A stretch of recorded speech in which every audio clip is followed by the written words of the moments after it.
Whoa. What the fuck? Musty, what the hell? You're not supposed to be streaming on Twitch. You can't do that.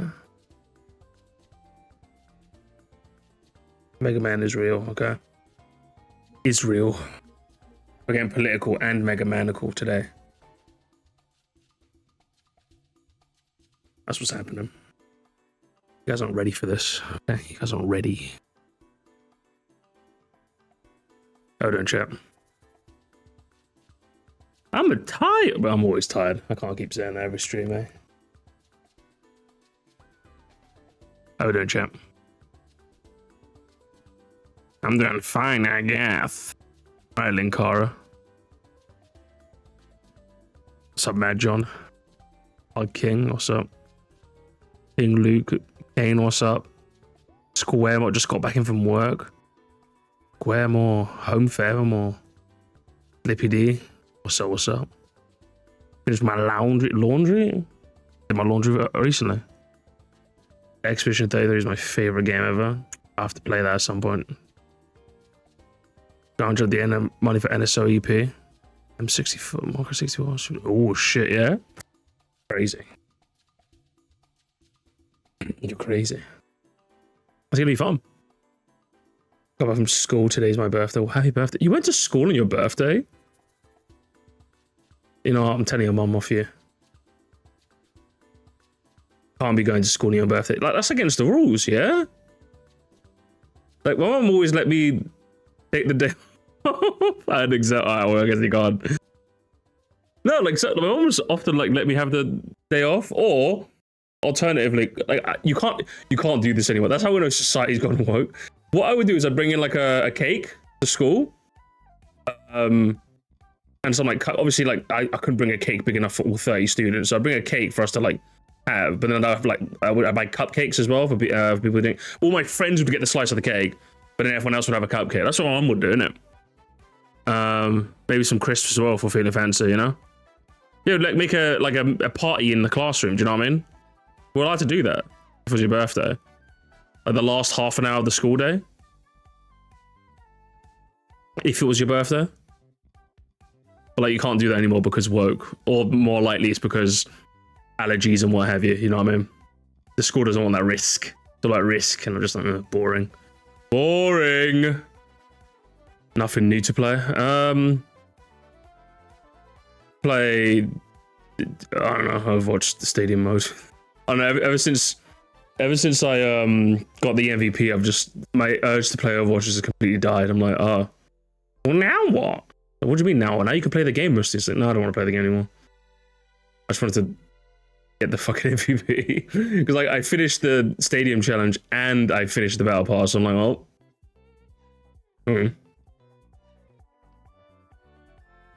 having my birthday on February 1st meant a lot of times vacation ended on my birthday. Oh shit, crazy. What's up, Bamberg? Hey there, man. The idea of skipping school on your birthday is foreign to me. Is it?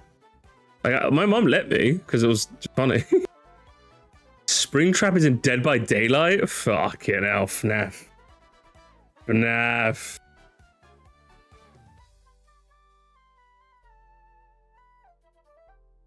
I'm at opposite end of Overwatch. I'm about to go to another semi-pro tournament. Semi-pro? You're crazy. Oh, you should try the Ghost format. The Ghost format will help you win the tournament, Mega. Oh, sorry, is that Walpole again? How drunk are we this evening, huh? I gotta throw some stuff in the air fryer. I'm starving. And I'm gonna throw some stuff in the air fryer now before I get tempted to order in. Full of the exaggerated swagger. Oh, the exaggerated swagger of a Squaremore, baby.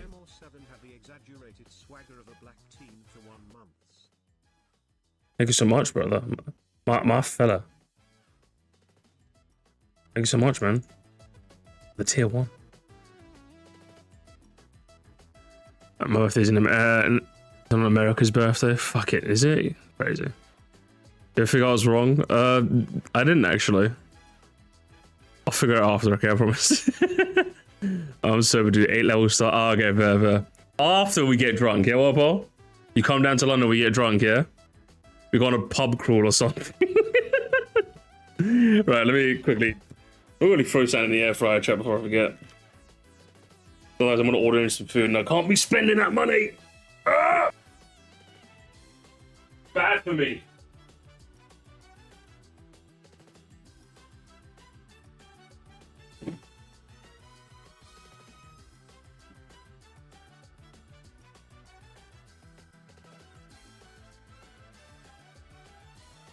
It's right. I got a different kind of souvenir.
Alright, we're back.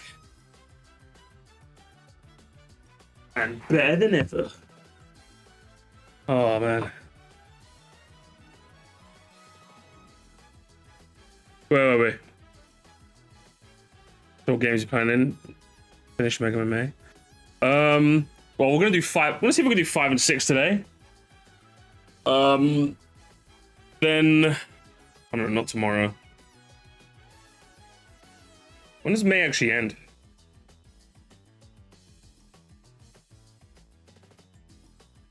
Did I book an extra shift on Saturday? We'll figure it out, okay? We'll figure it out, okay? we'll figure it out. I'll try and get at least to 10, do you know what I mean? The whole plan is we're going to try and get up to at least Mega Man 10, you know? I should have saved this. Classic Musty, always saving all to the last minute. I know it's 1 and 2 a lot harder than I was anticipating, specifically the bosses, really. Okay. The better man. What air fryer do you have? I need a new one. Fuck, okay, let me stand up and read the oh, look, King Luke. Let me stand up and read the brand name.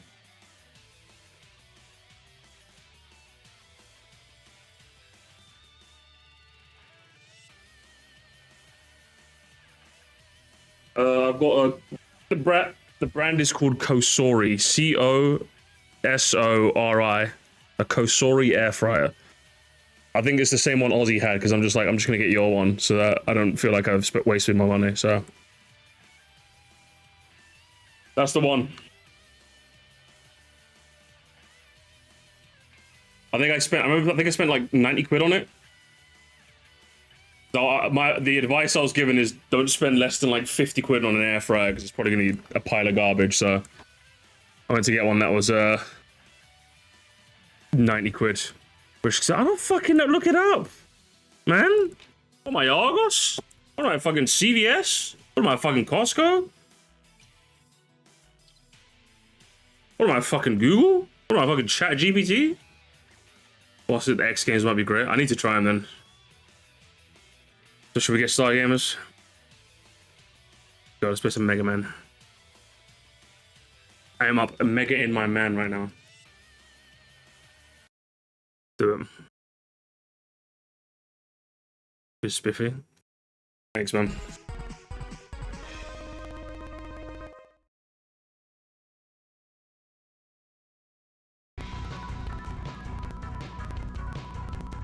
Why is the sound so fucked up? Are you hearing that? Like creepypasta version. It's not supposed to sound like that. Yeah, why is it evil? Why is it evil? Yeah, why does it sound evil? What the fuck? Oh, is that okay? There it is. Okay.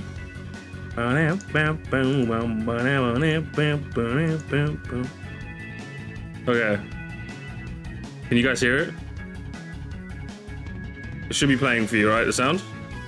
Double checking. Yeah? Okay, I love that. Yeah, Wiley took over a bit. Yeah, sometimes the capture card does that. It would just be like, yeah, I'm just Evil Burger. Alright, Mega Man 5! Let's go, Mega Man 5. We got round of applause. Mega Man 5. Mega Man 5. Busted Buster. Mega Man 5. Oh my god, it's Protoman. Oh my god, Pro Man's evil. He's Vival. Oh no.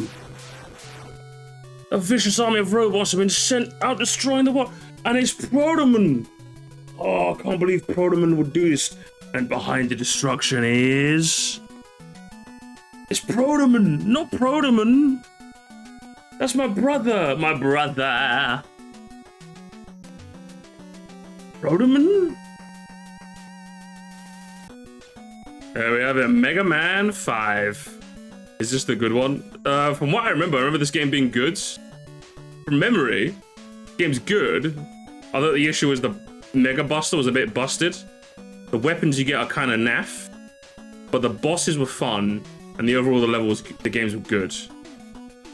That's what I remember from Mega Man 5. So let's see if that trend continues. Who do I like the look of? Who's looking at me funny? I don't know the order. I better remember the order for any Mega Man games, I'll be real. I'm gonna go with Starman though. I just like the way he's looking at me.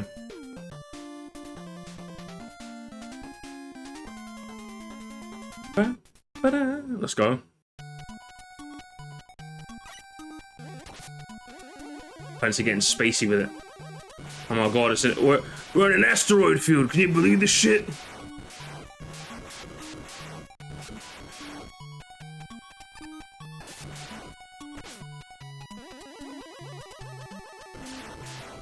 I don't know the Mega Man moves. Can you burst them by their smash command? Okay, so the problem with Mega Man 5, at least for me, is that his forward smash is really powerful. Like, it's just big, like that. You see, like, the area of effect is just huge compared to Mega Man 4, which makes it like it's a bit too strong, you know?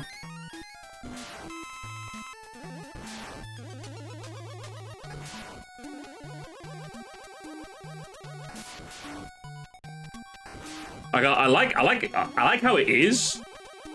It's just a shame the other weapons weren't as strong to compensate, you know? Hell, get out of here.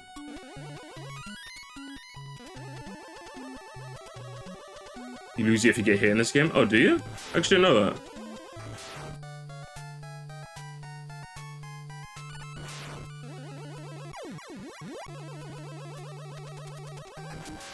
Bit of a glitch there, chat. Bit of a glitch. Collectibles? Crazy, huh? Where's Eddie? Is Eddie up here? Eddie. Oh, no, it's not Eddie. What the hell? Where's Ed? Where's Edward? Where's Edwin? Is he not in this game?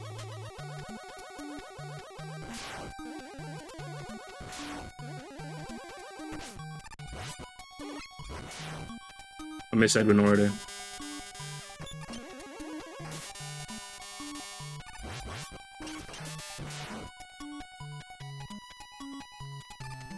Yeah, I was just testing the spikes.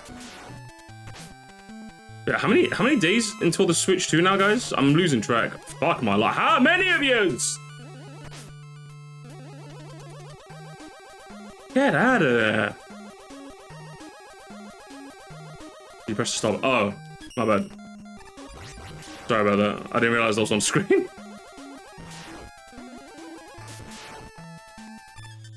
Nine days.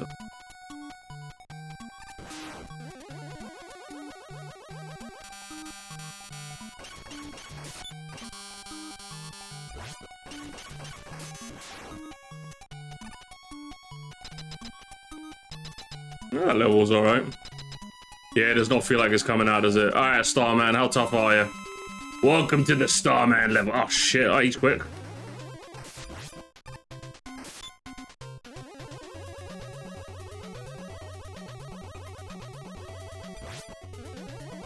Like, right now, it feels like this is Skullman's better done, like, Skullman's fight done better.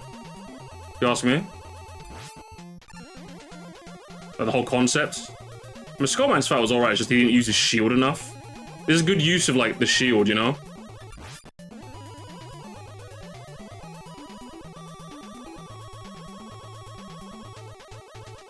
Come on, brother. Come on, man, jump! Fucking egg.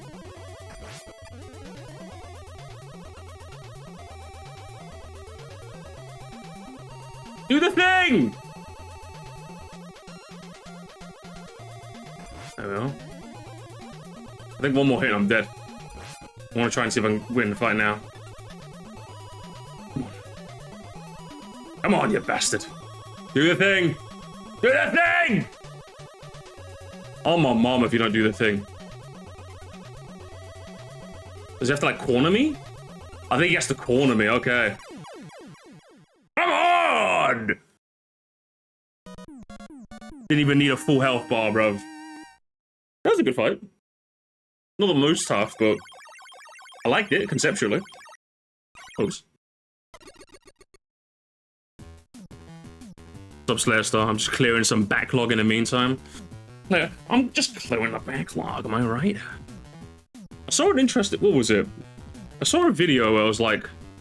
What was it? It was complaining about, like, the backlog. Like, that term, like, backlog. It makes it seem like there's a list of games that we have to play that, like, are looming over us, sort of thing. And I'm just like, yeah, I can kind of get it. I can kind of understand that for some people, a backlog might be a bit overwhelming, but for me, it's like, I kind of see it as like a list of games I eventually want to get around to some point, you know? It's all in the eye of the beholder, you know? Let me say, I love having a backlog. A backlog is great. Let me grab a drink. One sec, chat. My bad.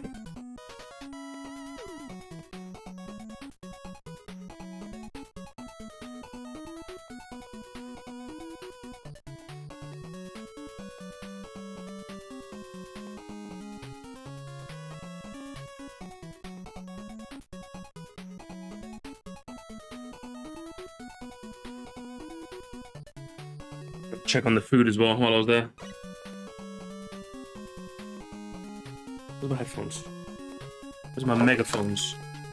Yeah. Did I figure out? I did figure out. I don't know, Discord's just that. For an app that, like, I use all the time, I barely know how Discord works. I'll be with you guys. I'm almost certain I could probably figure it out. I tried, but I just don't care about Discord. Oh my god, it's gravity, guys.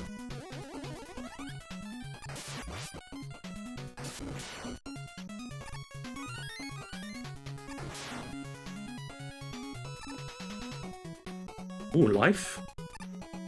Don't mind if I do. I see as my choice of games I want to start next. Yeah. I think for most people a backlog works, but I can definitely see there being a case for some people who find it a bit overwhelming, you know?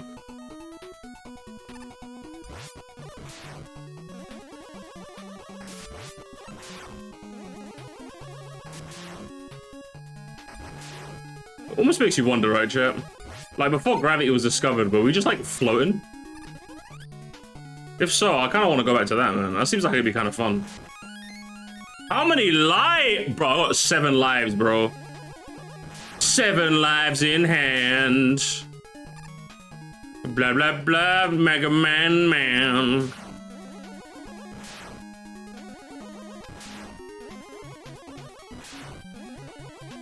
Yeah, Isaac's a hoe for that, I'll be real with you. You can't even reach me. Oh, but you can respawn though. You can respawn.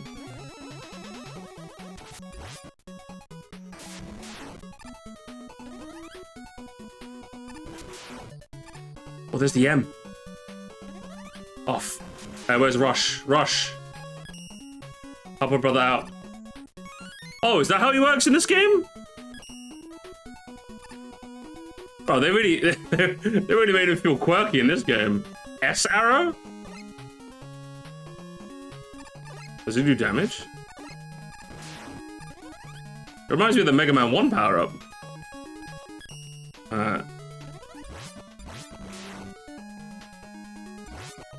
I suppose it works.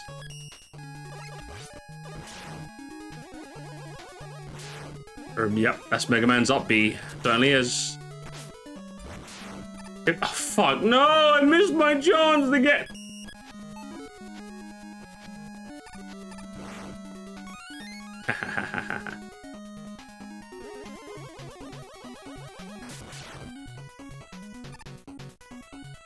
Would you recommend... Oh, my bad, sorry, I was reading that. That's your fault, King Luke, okay? Cheeky set of spikes. I kind of feel... What's it? Would you recommend someone play Mega Man to play them? If you like platformers, absolutely, yeah. What's Gravity Man all about? Shocky's about changing the gravity.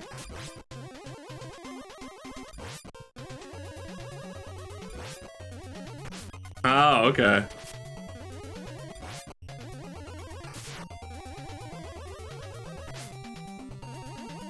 So he's got his own little pea shooter and he changes gravity to try and make contact damage with you. It's just a shame the Buster's too broken, bro! Yeah, conceptually, that's a fun fight.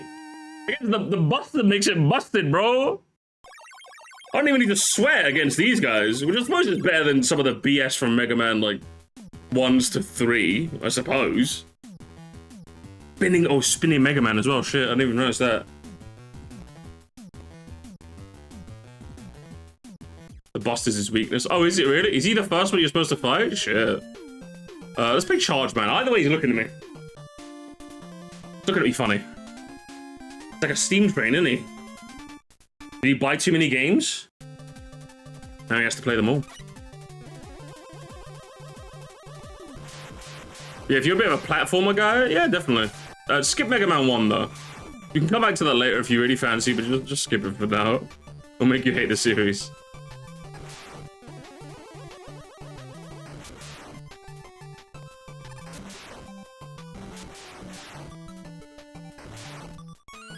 Also, I was gonna talk about this. What's it? I saw Square More you're referring to as like an up B. I don't know what it is. Like, you would think I would adjust my language, but if there's like, because you know, obviously what ends up happening, right? If you call something, but you hear enough people call it an alternative thing, your mind will just naturally like adjust over time, right? Like as a kid, for example, I always thought he was called Ryu. Obviously, his official pronunciation is Ryu. I'm like, oh, okay, he's Ryu now. So eventually, I got the hang of Ryu, right? If there's one thing I've just never been able to get the hang of, is when people refer to like the special moves in Smash as like up special, down special, neutral special. I just call them B, up B, down B, side B. I've always called it that.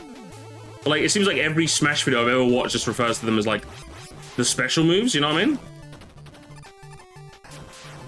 I'm just like, yeah, they're officially called that, fair play, but... More often than not, I find myself just calling them the Bs, you know?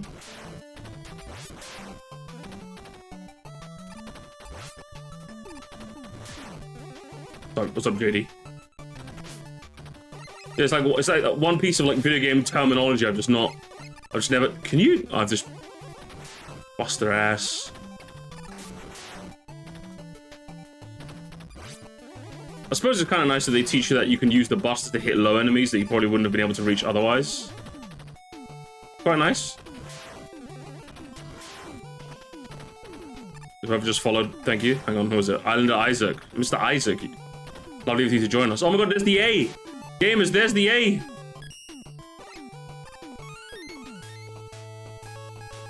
Collectibles in my Megaman game. I stream Mega Man myself. Oh yeah, you should do, man.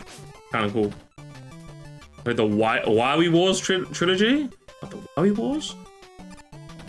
The more I talk Mega Man, the more I realize there's just so much more to Mega Man. I've not even delved. I've not played the X games. I've not played the Zero games. I've not played the Battle Network games. I've not played the fucking any of them really. Not barely played. I played some of the Game Boy games. I haven't played all of them.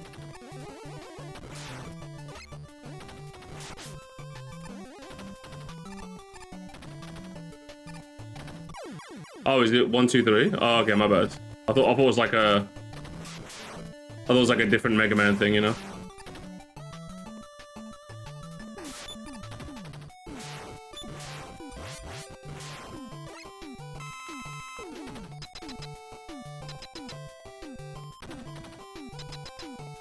What's Charge Man got for me? Am I gonna be able to, like, first try him?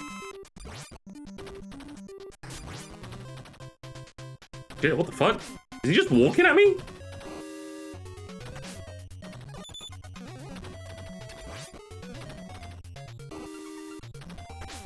Yeah.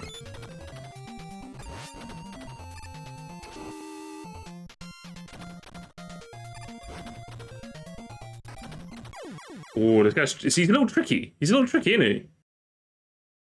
A bit unpredictable. He's got that unpredictable factor about him.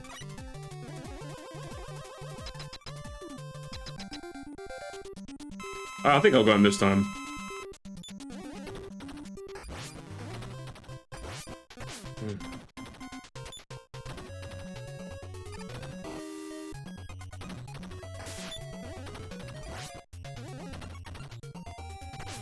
It's the unpredictability of when he's gonna do the thing, do you know what I mean? Like, he's quite unpredictable.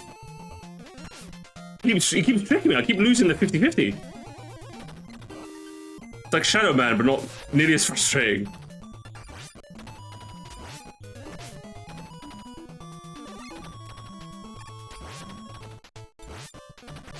Oh shit. Nearly. Come on! Just about.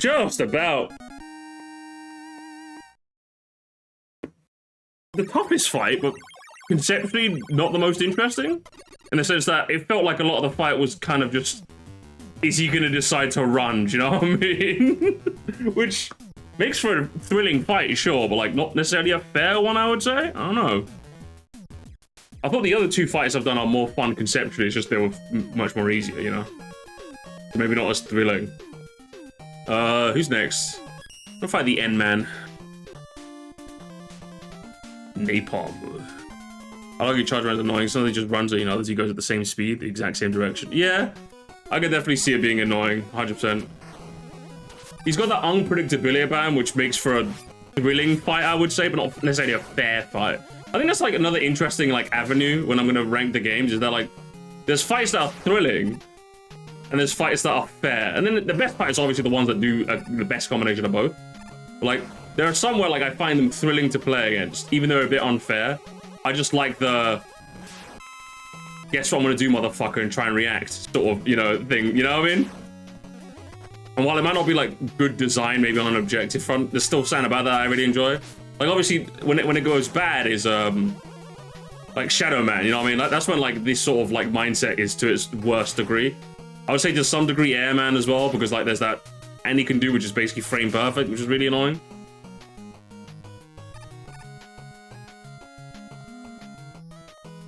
There's like a an invisible wall. Classic. Megaman 11 incorporate gameplay elements in the X games. Oh, did they?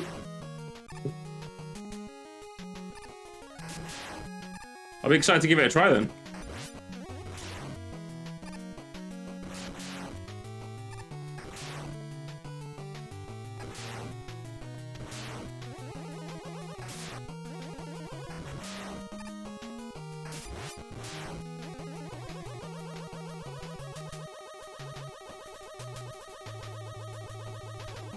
Eddie! And he dropped me an E-Tank. My go. Yes! This is why he's the best guy ever made.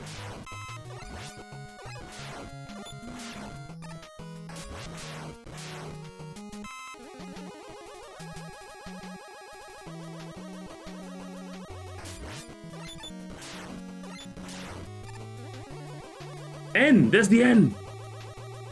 In Napalm Man stage, how very apt. Thank you, G-Man. You're the only one that can change the game category for me. I have forgotten how to Twitch stream. How you doing, man? Ow. Ow! Hey, chill out, man!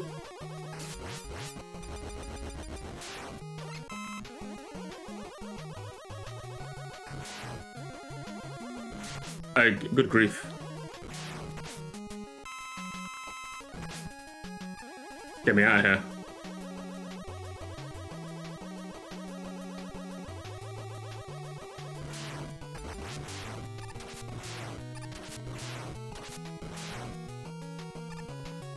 The obligatory, I'm just gonna jump out at you type enemy. Forgotten how to use social media. It's so real, honestly. My fiance always gets annoyed at me saying, oh, Musty, you're supposed to tweet more, okay? Your Twitter game whack. Like, okay, you take it from me. I don't care, man. Oh, here comes the end, man.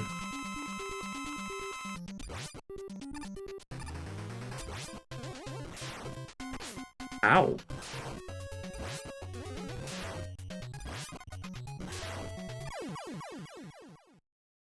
Okay. Alright. Alright, interesting.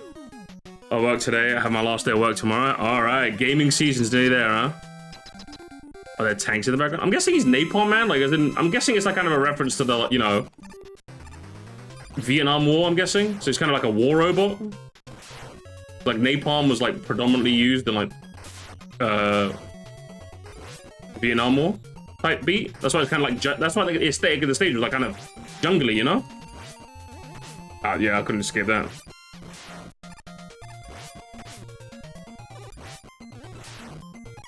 Again, I like the fight. It's just it's too fucking... What the hell, man? Can I play a version of this game that doesn't have the buster? The busted buster? Can I play Mega Man 5 with a Mega Man 4 charge shot?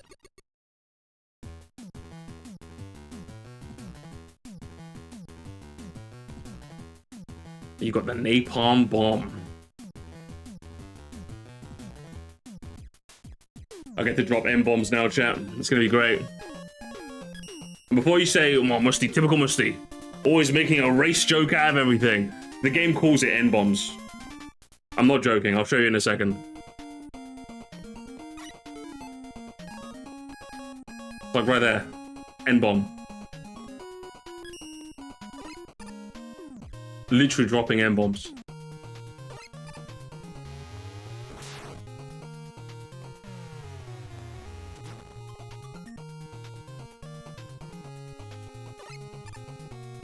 Look at him drop him. Oh, you see that? My Mega Man would never.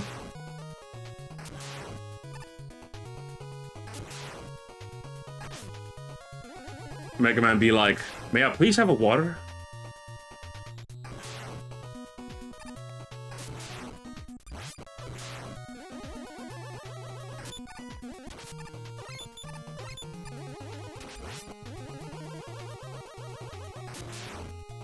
Remember the order? No, I'm just... With most of the games, like, despite me playing Mega Man, despite me going every, like, I say once every, like, year or two, going back and playing the 10 classic games, I don't remember a lot of the boss orders. So I just kind of... Because like, I really like playing Buster only. Like, Buster only is like the most fun way to play for me.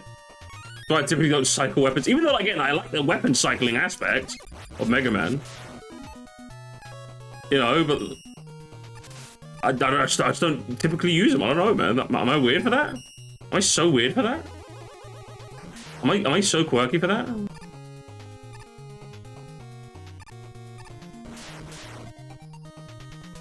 I mean, in this game in particular, you don't really need the other weapons. The boss is busted.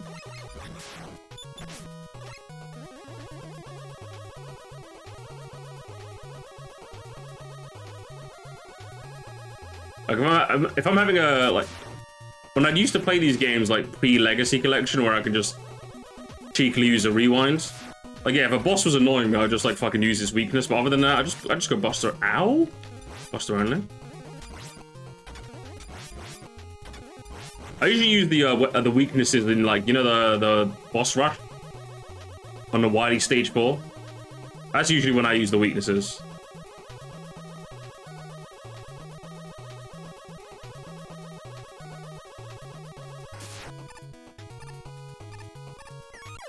Ow. Nice.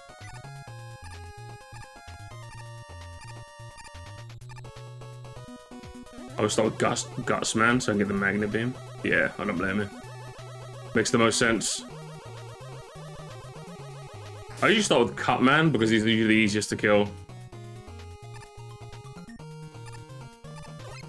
because in Japan he's called Rockman, and Rock beats Scissors, and Cutman has a giant pair of scissors on his head. Oh my god! I joke about that, but that's like one of my favorite like logical weaknesses in the game. You know what I mean? I think another one of my favorite ones is Megaman 10. The final Wily capsule is weak to the chill spike because he's got a cold. No, it's like sneezing. So you're like, oh shit. Then you figure out that like, gotta make him colder. If he's got a cold, make him colder. Ow. Ow! What the hell? Gyro Man? He's like hiding in the clouds, isn't he? How does concrete beat a black hole though? I don't know. that I can't help you with.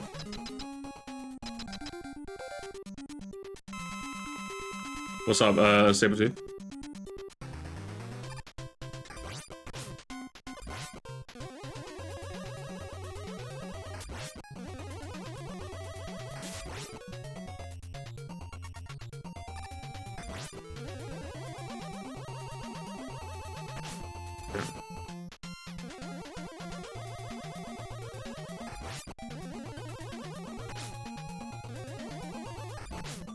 Good grief, man. Okay.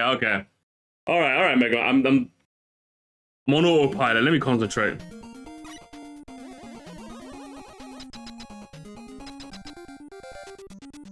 All right, Gyro Man, you're not gonna get me this time.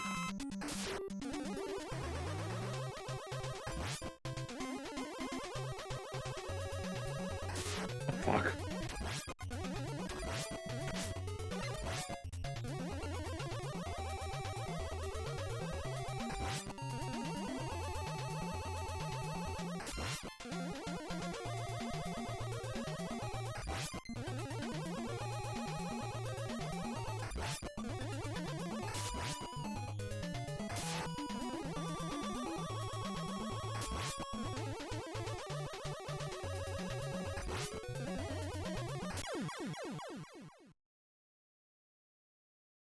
Fool me once, shame on you. Fool me twice, shame on you again. But fool me thrice, shame on price. Drop the price. Praise the rice.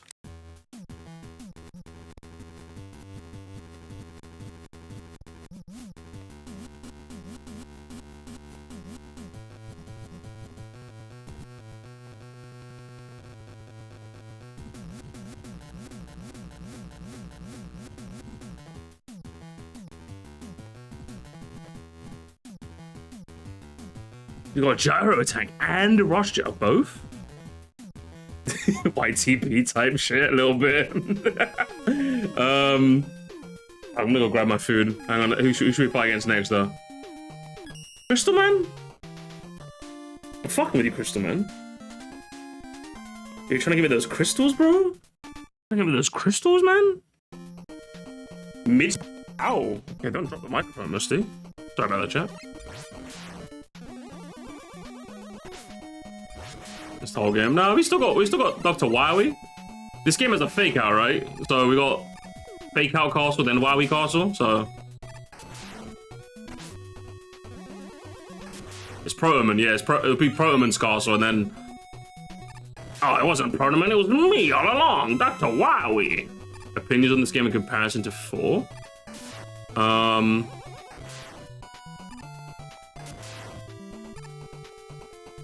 actually don't know yet. Come back to me in a second.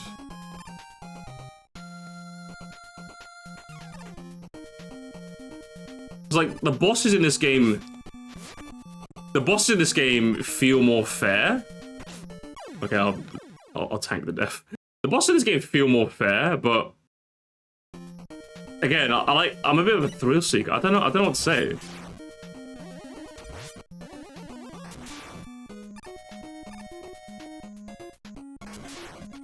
So them being like fair and easy is what's annoying me. Like, for example, if you want like something that's fair but tough still, Solar Man. Solar Man's a good example of a boss that's like tough but fair.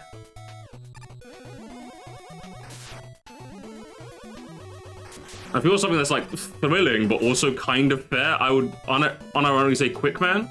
I'd say he's quite fair because like he takes more buster damage than most other bots. So even though he's like fucking hard to hit, hitting him gives you more like bang for your buck, you know?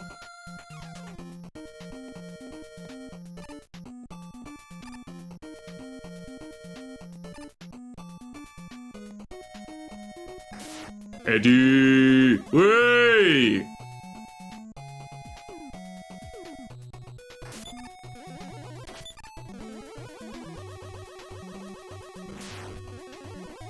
Love me some Eddie. Edwin. Oh, Edwin. Oh, you star barrier for the fallen gem set. Oh, does it work? Shit. Oh, it lets you tank one hit so you can like jump across. Okay, that makes sense. Let me kill this guy first real quick though.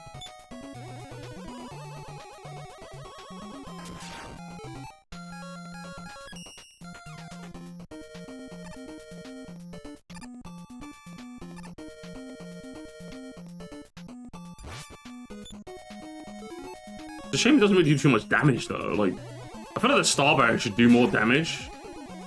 It doesn't do enough damage. It's really annoying.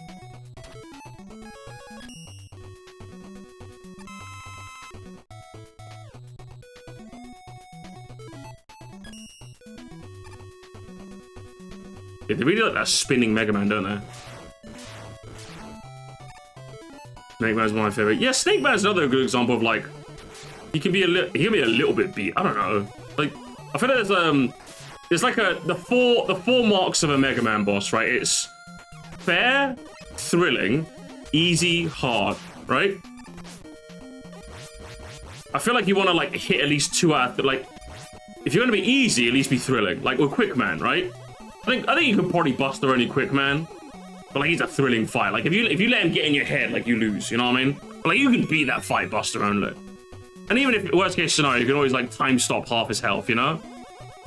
And that's like tough but fair. Again, I think Solar Man's a good example of that. So you kind of want to hit that spectrum for me personally.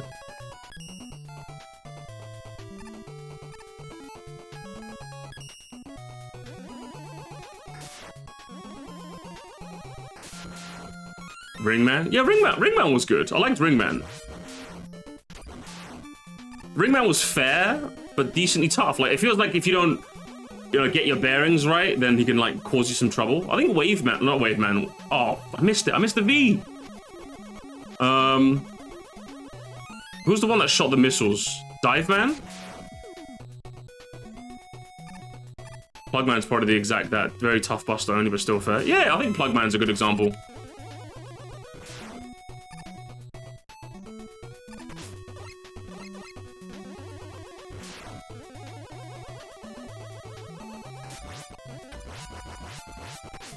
Geesh. Give me a health. No health drop. Ass. All right, can I kill this whole boss without getting hit once, chat? Is it possible? Is it possible? Can I beat Crystal Man? Was that his name? No chance. Nope, not happening. Not happening. Not happening. Way too much.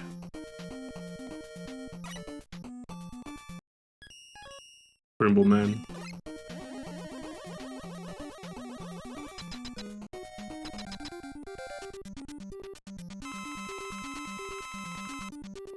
Does he do it right away? Yeah, it seems like he does it right away.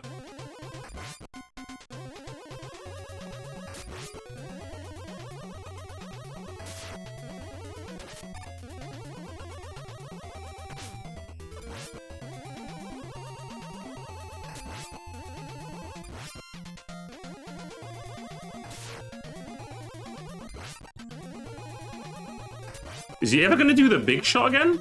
I think now he's gonna do it, yeah. Jesus Christ. I'm glad he's not doing more of those. Or he's gonna do another fuck. There's probably a way to dodge that I'm not figuring out.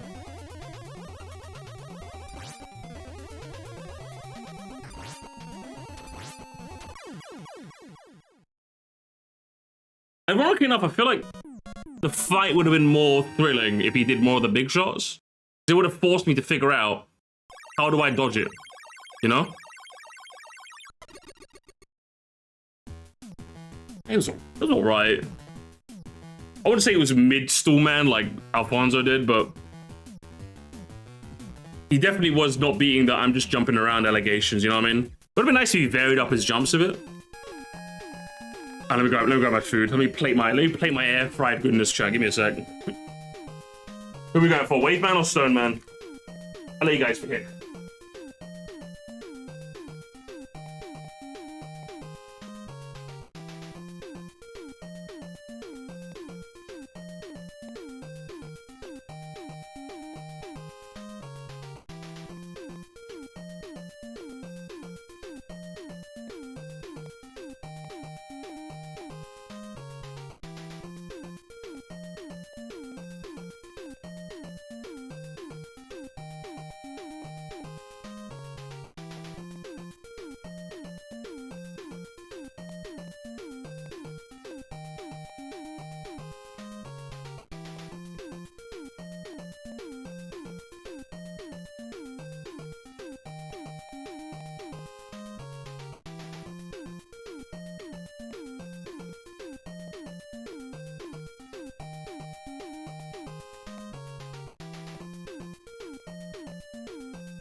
I think the chicken could use a little bit more.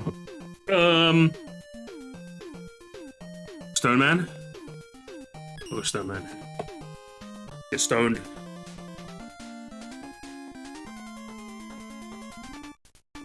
Somewhat. Alpha short hands. Yeah. What, the N bomb? I never noticed the other ones. What? The C kick? I never noticed the C kick, you know what I mean? Shit. That's crazy. So he's what, dropping out N bombs, and then when someone calls him out, he gives them a C kick? Shit.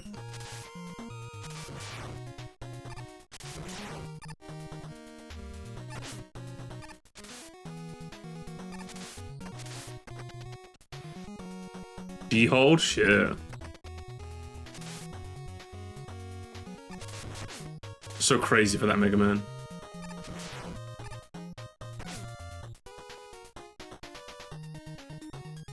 You hit by a C kick, you develop some P stones. Oh man.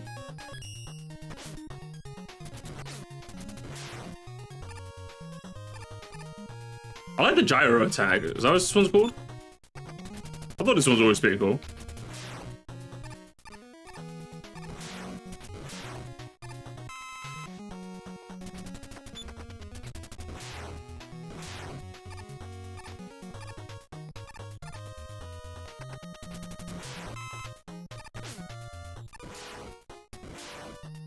Yeah, it's kind of nice. I like it. Bit slow though, but I like it.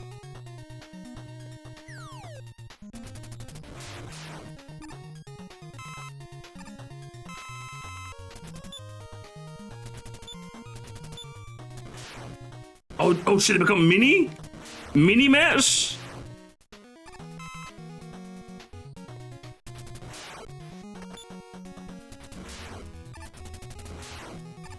One of my like small things that I always find funny in Mega Man is that, like, when you have an attack that can only like have one on the screen, like the gyro attack, if it gets like bonked off an enemy, you have to like embarrassingly wait for the bonked gyro attack to go off screen before you can do another one. Like, you know what I mean? Like when it's close to going off screen like that, it's not so bad. But like, if they have to wait all the way up until it goes to the top right hand corner, it's like, oh god, good grief. Yeah, Gemini Laser's the king of that. Where it's like, not only can I not fire another one, I have to embarrassingly wait for that one to go off screen, then I can do something. Always find that kind of funny. The G attack is my neutral special. What would be the rest of your special moves, huh?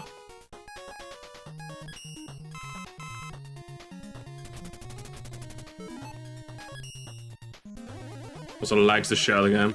Thankfully, something we don't have to put up with the Legacy Collection, but yeah. Pretty shocking. Spinning Mega Man is real. Oh, I didn't mean to equip it. What the hell?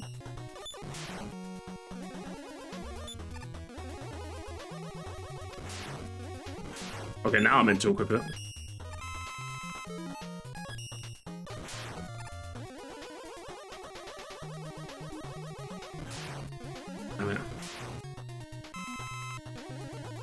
Down special is my bowling ball throw. Up special is my basketball dunk. Equally a sports guy.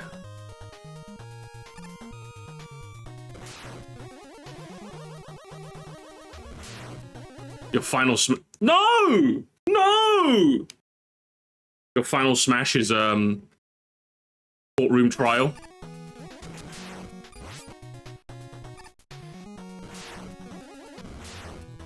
It does a quick time of it. Like it's like, you know, like how Captain Falcon takes you to like it's a cutscene final smash.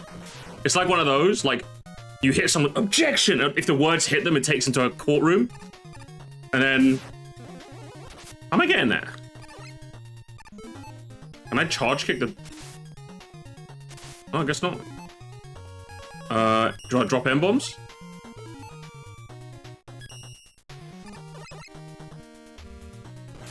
Guess not. Oh, I guess I'll go fuck myself then, eh? Have I seen the letter for the stage yet?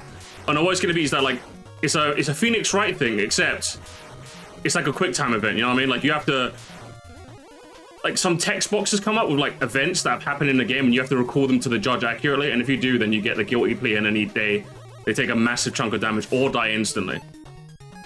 You know what I mean? It's one of those.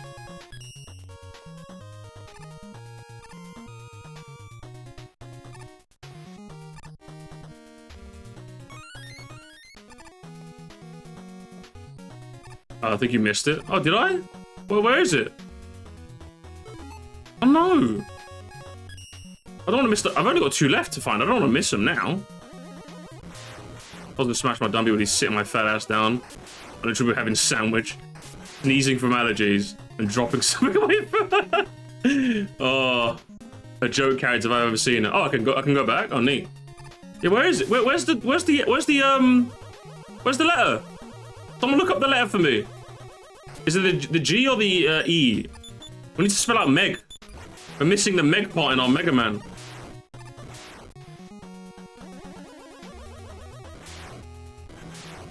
Oh shit, can I charge up this? Hell yeah.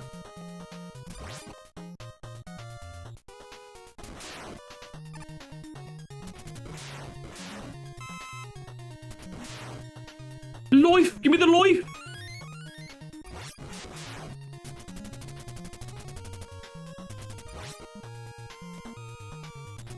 Shut up, Meg.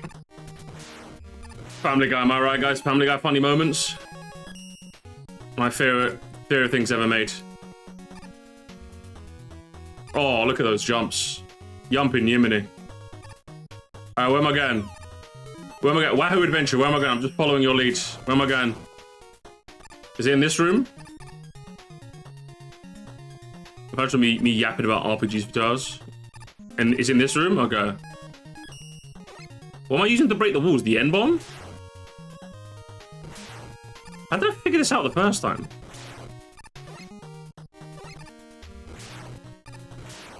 Oh, just a buster shot? Okay. Oh. Yeah.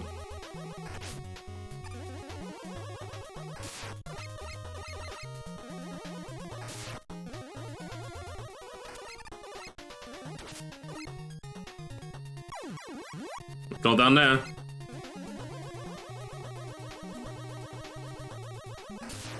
Am I being trolled epic style? Guys, where's this fucking where's the Meg in my Megaman? Where is it? Is this like it's classic NES BS, isn't it?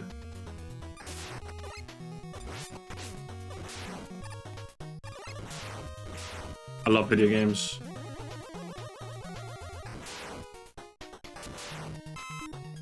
What would my final smash be? I actually have no idea.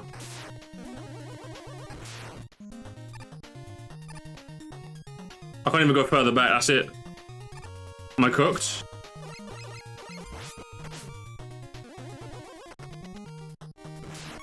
Another... I was gonna say, can I game over? But I don't think I can. I don't think I'm game over. Oh.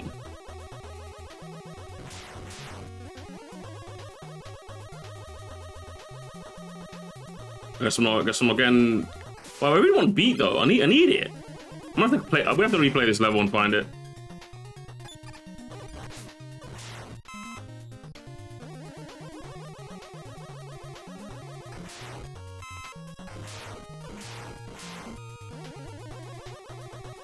Really boring some to death because I don't shut up about video games.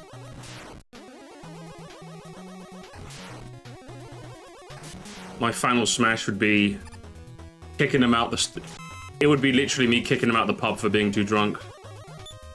Too drunk, mate, you gotta go home.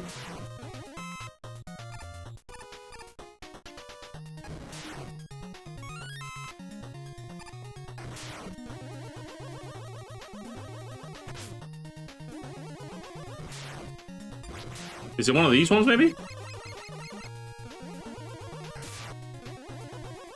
Nope.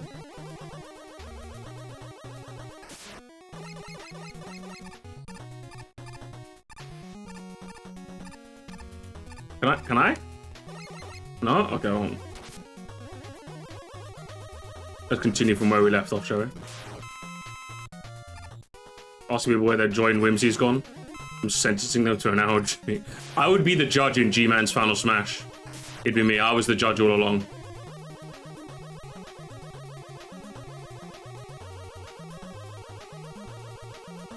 Eddie! And he gave me another life. Oh, hang on! Is it hit? Oh no, it's just belt bonus stuff.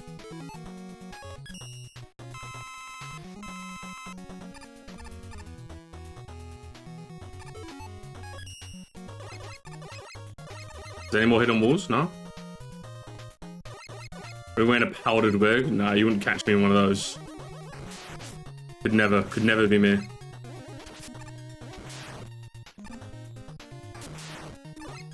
Is that why you like Family Guy, G-Man? Because Peter Griffin was stuck on Punch-Out as well. In all fairness, I don't think I ever actually got past Bold Bull in the original Punch-Out. I think I did end up playing it on my own time. I think I literally got stuck on Bold Bull, like no joke.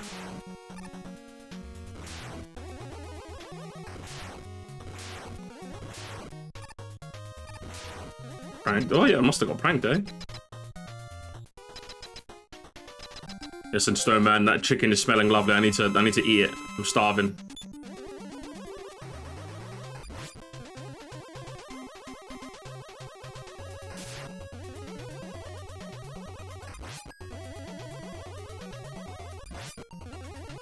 I mean, where's your projectile, brother? Like, I saw you spawn it, but like, that's barely a projectile, lad. Come on now, really?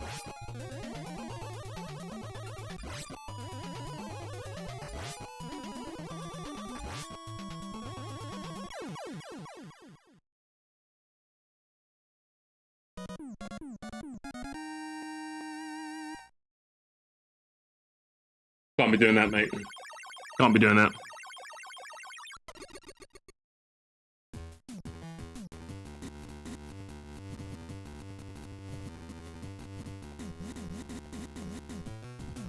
I won't do it anymore, don't worry. Power Stone? That's a Dreamcast game, isn't it? Alright, Wave Man. You're gonna have to wait a second, though. My chicken is calling.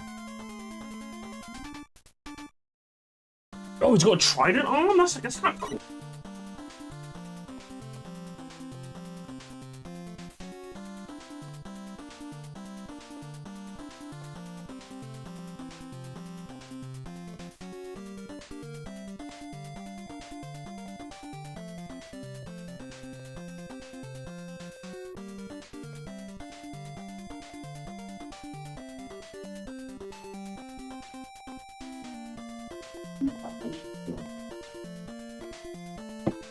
Oh shit.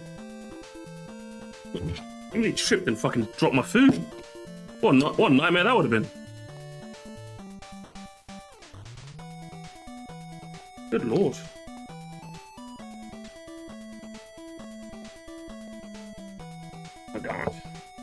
Nice.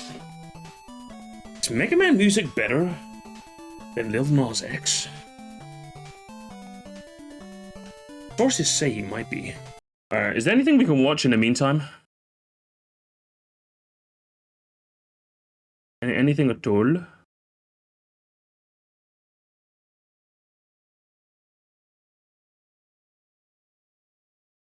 there anything we can watch while I eat my food?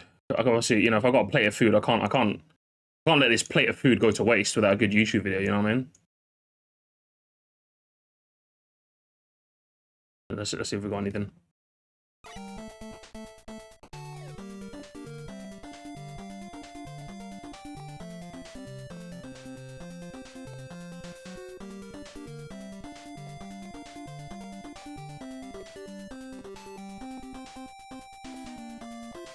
I like this.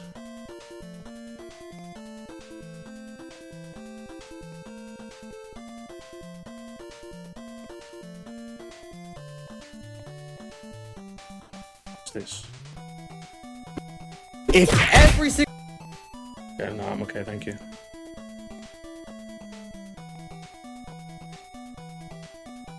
What about this? Where exactly... That seems interesting enough. Alright, gamers, let's watch a video. Let's watch some memes. Where's my phone? I don't have my phone. Or it's whatever this is. Okay, this seems like a fun video. What's this? It's been 100 days mapping out the entirety of Mario. We take a look at this. Except I can't have my chat on the screen. I can't see you guys. I only got a laptop. I'm gonna go my phone. Look at my game out of the video game. Oh my.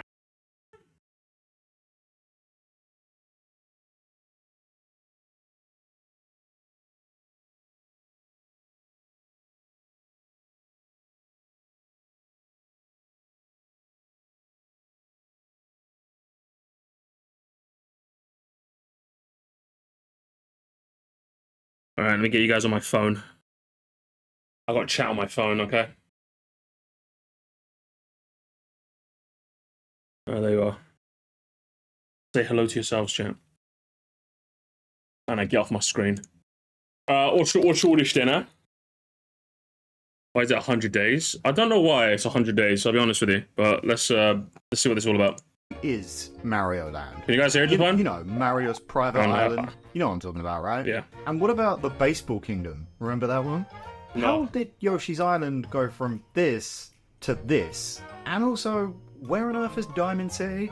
The world of Nintendo's flagship Italian plumber is a complicated one that, over 40 years of nonsensical adventures, have left basically impossible to map out. So I thought I'd attempt to do just that. And I did so using the style of the world maps from Super Mario World, because I love that game's world maps, they're super cute. Between paper doppelgangers, surprisingly lore-heavy RPGs, and sports equipment inhabited by ancient godlike spirits, there's actually quite a lot to unpack here, and it's not as difficult to make sense of as you might expect. That being said, this was still, of course, a Yeah, imagine if it took him 101 days, like the whole video would have been ruined. So I don't know if I trust him if it was exactly 100 days. How do we know? Charlie and Luke, how do we know? Undertaking that required not just a lot of research, but a lot of theorizing as well. So much of Mario's world is left vague, and that meant that I inevitably had to fill in some blanks and make some educated assumptions based on the details that we do have. So that means that this is a big old opinion alert warning. None of this is canon, it's my interpretation of a world where Italian plumbers fight dinosaur dragons. Please feel free to drop your own interpretations down below, I highly encourage it. And with that said, we need to establish a few ground rules for this video, because Lord knows the Mario world doesn't have any itself. I will determine a spin-off's canonicity using a pretty simple rule. Does it conflict with the established canon? For example, Mario sports titles generally don't. Nobody dies and everything that happens has some rhyme or reason to it, so I'd say they count. Mario Party sees characters repeatedly killing each other in nonsensical minigames. These don't count. Mario Kart technically does count, but except for very specific tracks, it's impossible to nail down exact locations because they're just so vague, so I won't be mapping out specific courses here. I think we could just assume that Mario Kart is a worldwide Grand Prix event that takes place. That's a fair rule. I'm using the games as my main source of information here, I might use evidence from extra sources as supporting evidence, but never as the primary source of something's canonicity. That's fair. Miyamoto has clarified some things about the Mario franchise over the years, and while some of it's helpful, some of it makes absolutely no sense. So the rule I'm imposing here is that Miyamoto's world is gospel, unless something from the games directly contradicts it. Finally, I won't be going into timelines and order of events unless I think it's relevant to understanding a portion of the map. In the grand scheme of things, I don't think the timeline is super relevant when mapping out the geography here. This map is of Mario's planet as we know it in its current day. A mini samosas now, game. without It's a further mini ado, samosas. we shall begin our journey at...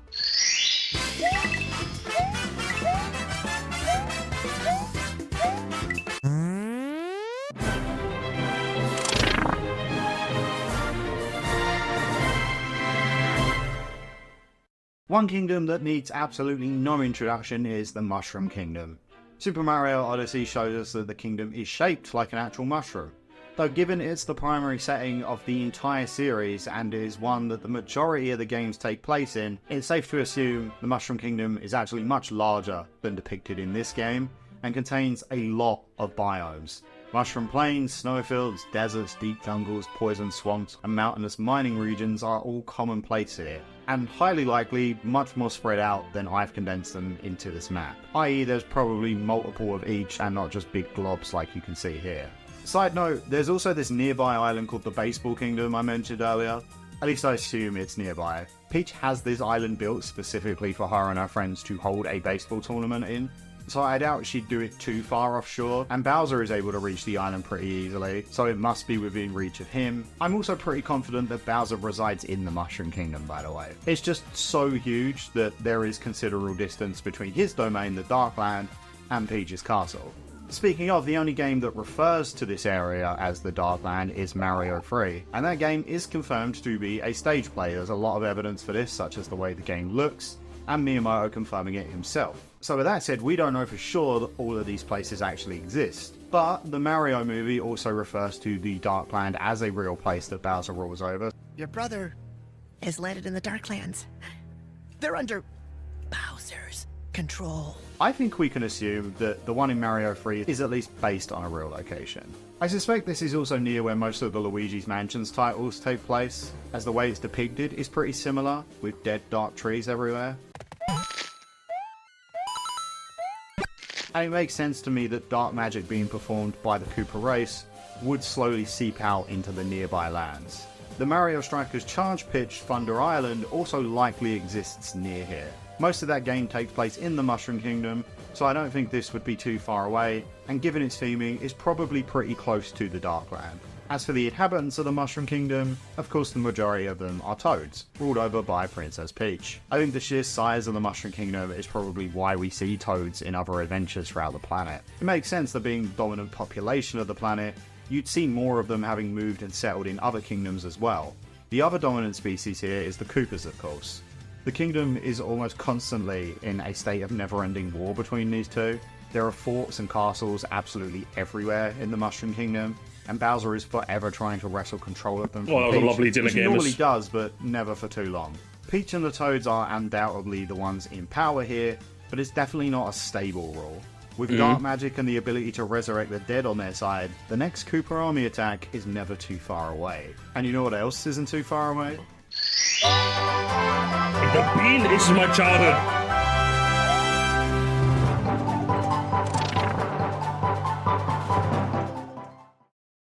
The Bean Bean My childhood Kingdom. game is The Bean Bean Kingdom my childhood, borders the therefore. Mushroom Kingdom on its northeastern side. It's a much smaller kingdom, only containing a handful of biomes. There's a desert canyon area to the north, and a jungle in the south with some grassland in the middle.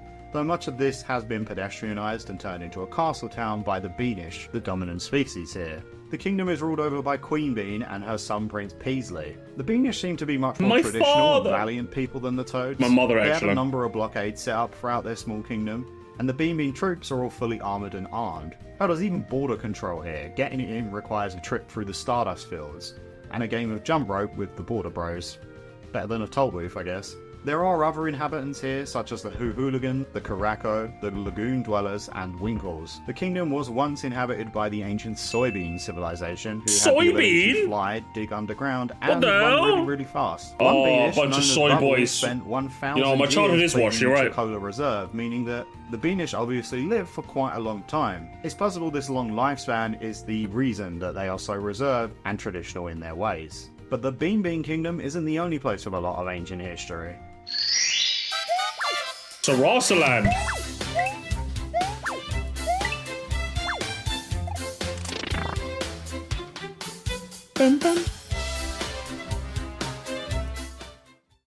Oh boy, Sarasaland. Most Mario fans with a little more than casual knowledge of the series have probably heard of Sarasaland. This is the main saying of Super Mario Land and consists of 4 major kingdoms. There's the Buributu Kingdom, which is a vast desert. If this video doesn't have daisies and elephant, I'm disliking. Tombs everywhere. The Chai Kingdom is said to be inspired by ancient China, and so it's safe to assume that this is a fairly mountainous region. The Eastern Kingdom is inspired by Easter Island, and the Muda Kingdom is almost entirely underwater, being little more than a swampland. Sarasaland is ruled by Princess Daisy, making her more of an empress than a princess, but I guess she's just very humble. Whilst these 4 kingdoms are the only confirmed locations of Sarasaland, I have a few other islands that I at least think border it. If not, they're probably part of Sarasaland themselves. See, Mario Land as a series is not just the birthplace of Sarasaland, but also Wario. Wario, as most people know, is basically an inversion of Mario as a character. Was he from Sarasaland? Made obvious by his recolored outfit, the upside down M or W on his hat, and his warped character traits. Like Mario is a popular hero who strives to be the best person he can. Wario is after more fame than popularity and strives to be the best for himself.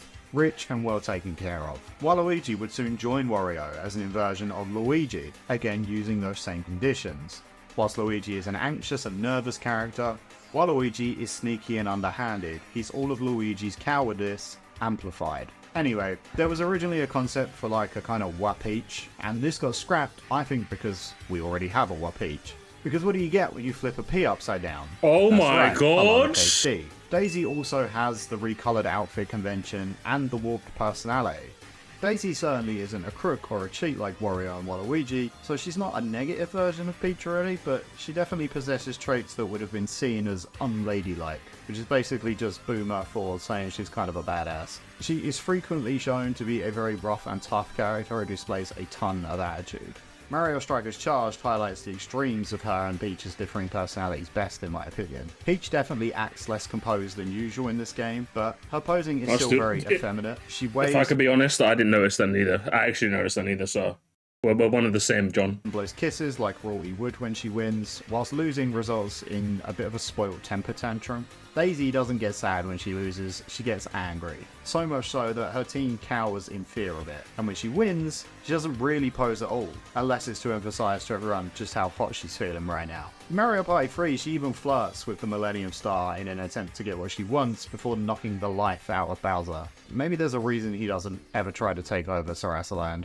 All this is to say that I believe this tells us that Sarasaland is kind of like a bizarro version of the Mushroom Kingdom, and that Daisy and Wario are in some way linked. Given that both of them come from the Mario Land series, I think Wario likely resides in Sarasaland. It would also explain why the enemies fought in the Wario Land series are so different from anything else in the Mario series, and why Wario himself only really shows up for sporting events where prizes are up for grabs.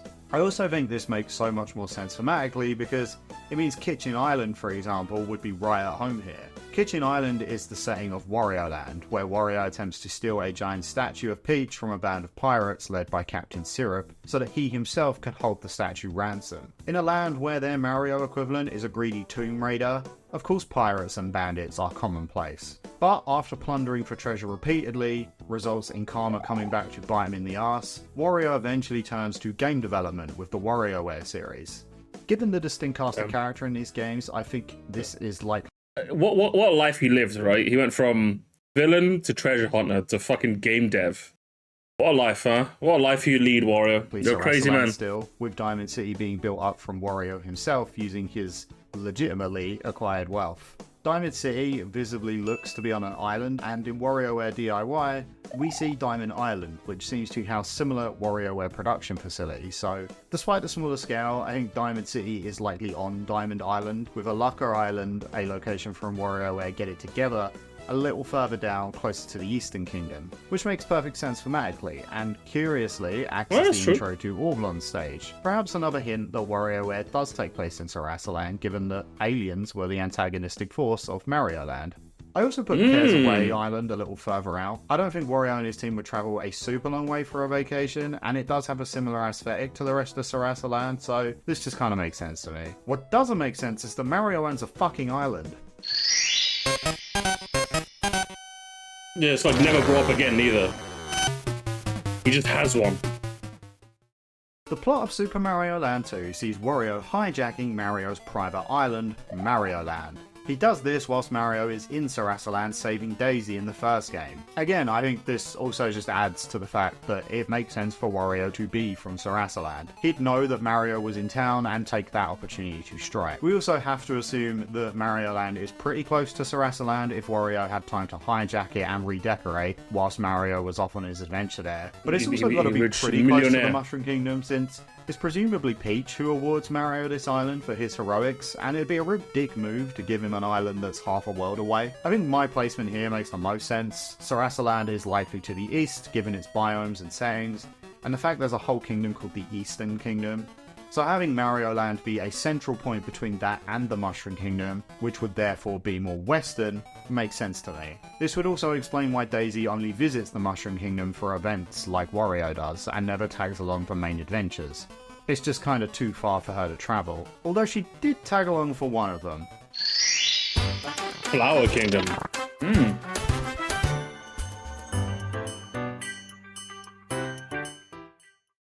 The Flower Kingdom is the main setting of Super Mario Wonder, the latest game in the series. The Flower Kingdom borders the Mushroom Kingdom pretty closely. We can see mushrooms from a World 1 type area in the background of Wonder's first stage. The Flower Kingdom is ruled by Prince Florian and is inhabited by the Poplins. Does he get flight sick here, maybe? Creatures that, again, just reinforce how closely linked these two kingdoms must be. As I alluded to, Daisy actually tags along this time, and I think, again, this reinforces the idea that Sarasaland is to the east, because based on the Mushroom Kingdom's position in this first stage in relation to the Flower Kingdom's map, the Flower Kingdom would be to the southeast of the Mushroom border, and therefore mean that this is perhaps less of a trip for Daisy to make. Other than being home to the powerful Wonder Flowers, we don't know much about the Flower Kingdom. Mario Wonder is, like I said, the latest entry in the series, so maybe we'll learn more about this later.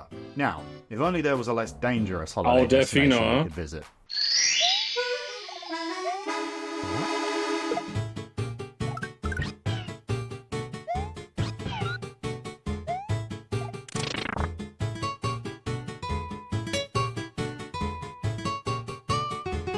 Where's this one, huh? Isle Delfino is of course the main setting of Super Mario Sunshine. We know from a promotional Odyssey map and the flight trajectory of Peach's in-flight guide that Isle Delfino and its surrounding islands are located to the west of the Mushroom Kingdom, and roughly along the equator.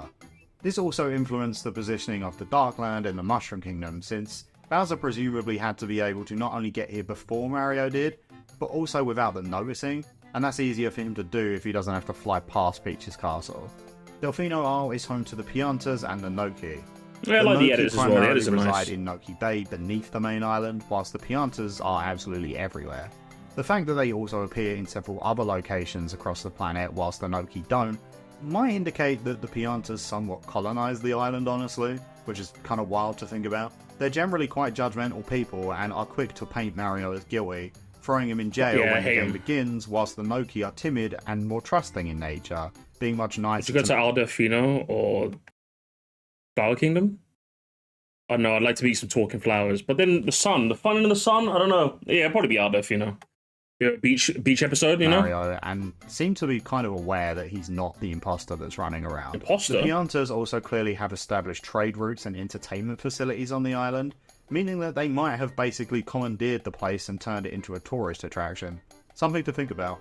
Interestingly, this is the first mainline Mario game to feature a playable Yoshi mount since his first appearance in Mario World, and that's exactly where we're going next.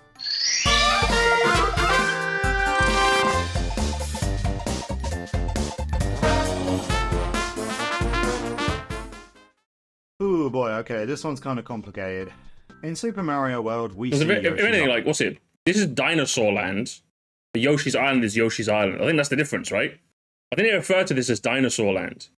So I think Dinosaur Land and Yoshi's Island are two different things. Even though there's a place in Dinosaur Land called Yoshi's Island. It's a bit confusing, but, you know.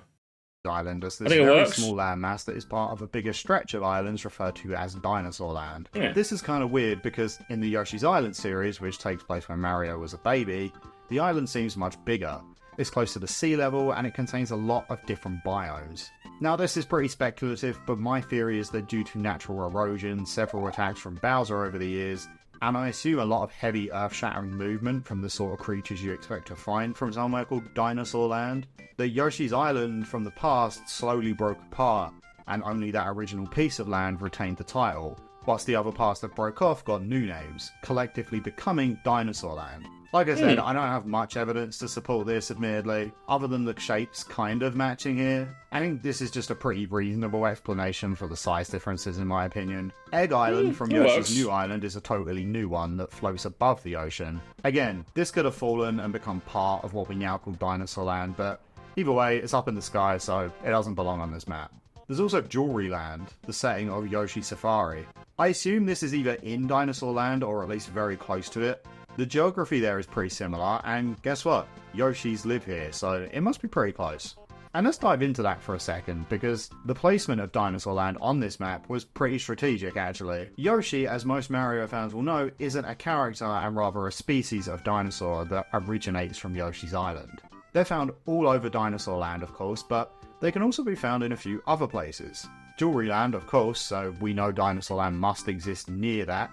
The Mushroom Kingdom sees a fair few examples of Yoshis living throughout the land, so Dinosaur Land must be in relative close proximity to its shorelines. Perhaps the most interesting is the Bean Kingdom, which sees a pretty high number of Yoshis despite its small size. And it also has Rexes living here, another Dinosaur Land native species that only ever shows up in 3 locations across the franchise.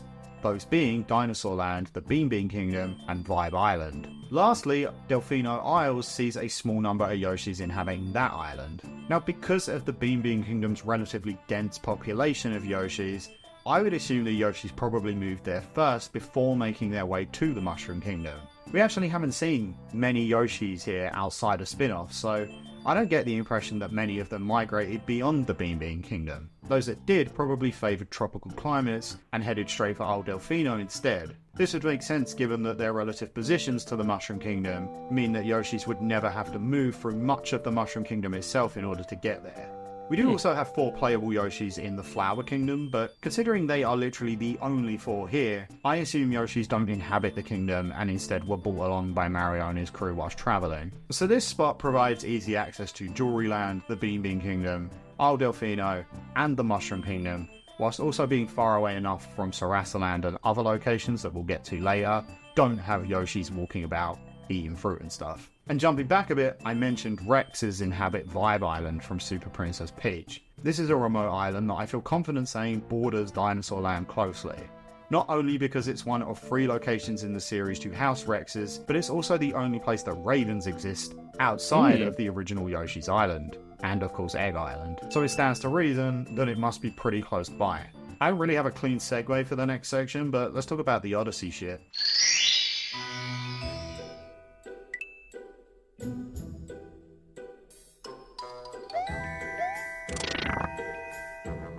Where does everything in Odyssey stack up, huh? This is simultaneously one of the most spelled out and most frustrating sections to map, because Odyssey does have a map and planet-wide view of the globe which pinpoints exactly where each of the game's kingdoms are. It just kind of completely hides everything else. We can definitely assume that Odyssey's globe is not a full and accurate map of Mario's planet. The Mushroom Kingdom cannot possibly be this small given how many games take place in it, with so many different biomes that just aren't shown here. But we can actually pretty feasibly work around these kingdoms and put them into our map here. We know all of Odyssey's kingdoms are located to the east of the Mushroom Kingdom since the Cap Kingdom is next to it, and we progress round the globe to the right in the game. Again, all of these kingdoms are explicitly laid out here, so there's not much to speculate. It's pretty simple stuff. We do have this large unmapped area down here that some people speculate is actually Sarasaland, but there's not enough desert here in my opinion, and that would also move Mario Land further away from the Mushroom Kingdom, as well as make Daisy's trip to the Flower Kingdom less viable, so I don't really agree with that. The most noteworthy thing about Odyssey is the Metro Kingdom, by far the most civilized and technologically advanced part of the planet, with more modern fashion and giant bustling cities. But what we're really interested in here is New Donk City, because what did man evolve from? Monkey. Oh my god, monkey. Kong Country. I got Donkey Kong. Honestly, I kind of did. The Metro Kingdom is pretty Oh my cemented gosh. as the What the hell? I thought I had rage turned off. There's no content to be had here, Jinx. What the hell? Thank you so much for the raid, guys. Good lords. I'm just watching some videos while eating my dinner, man. Might eat my fucking dinner, man. How did section 13 go for you?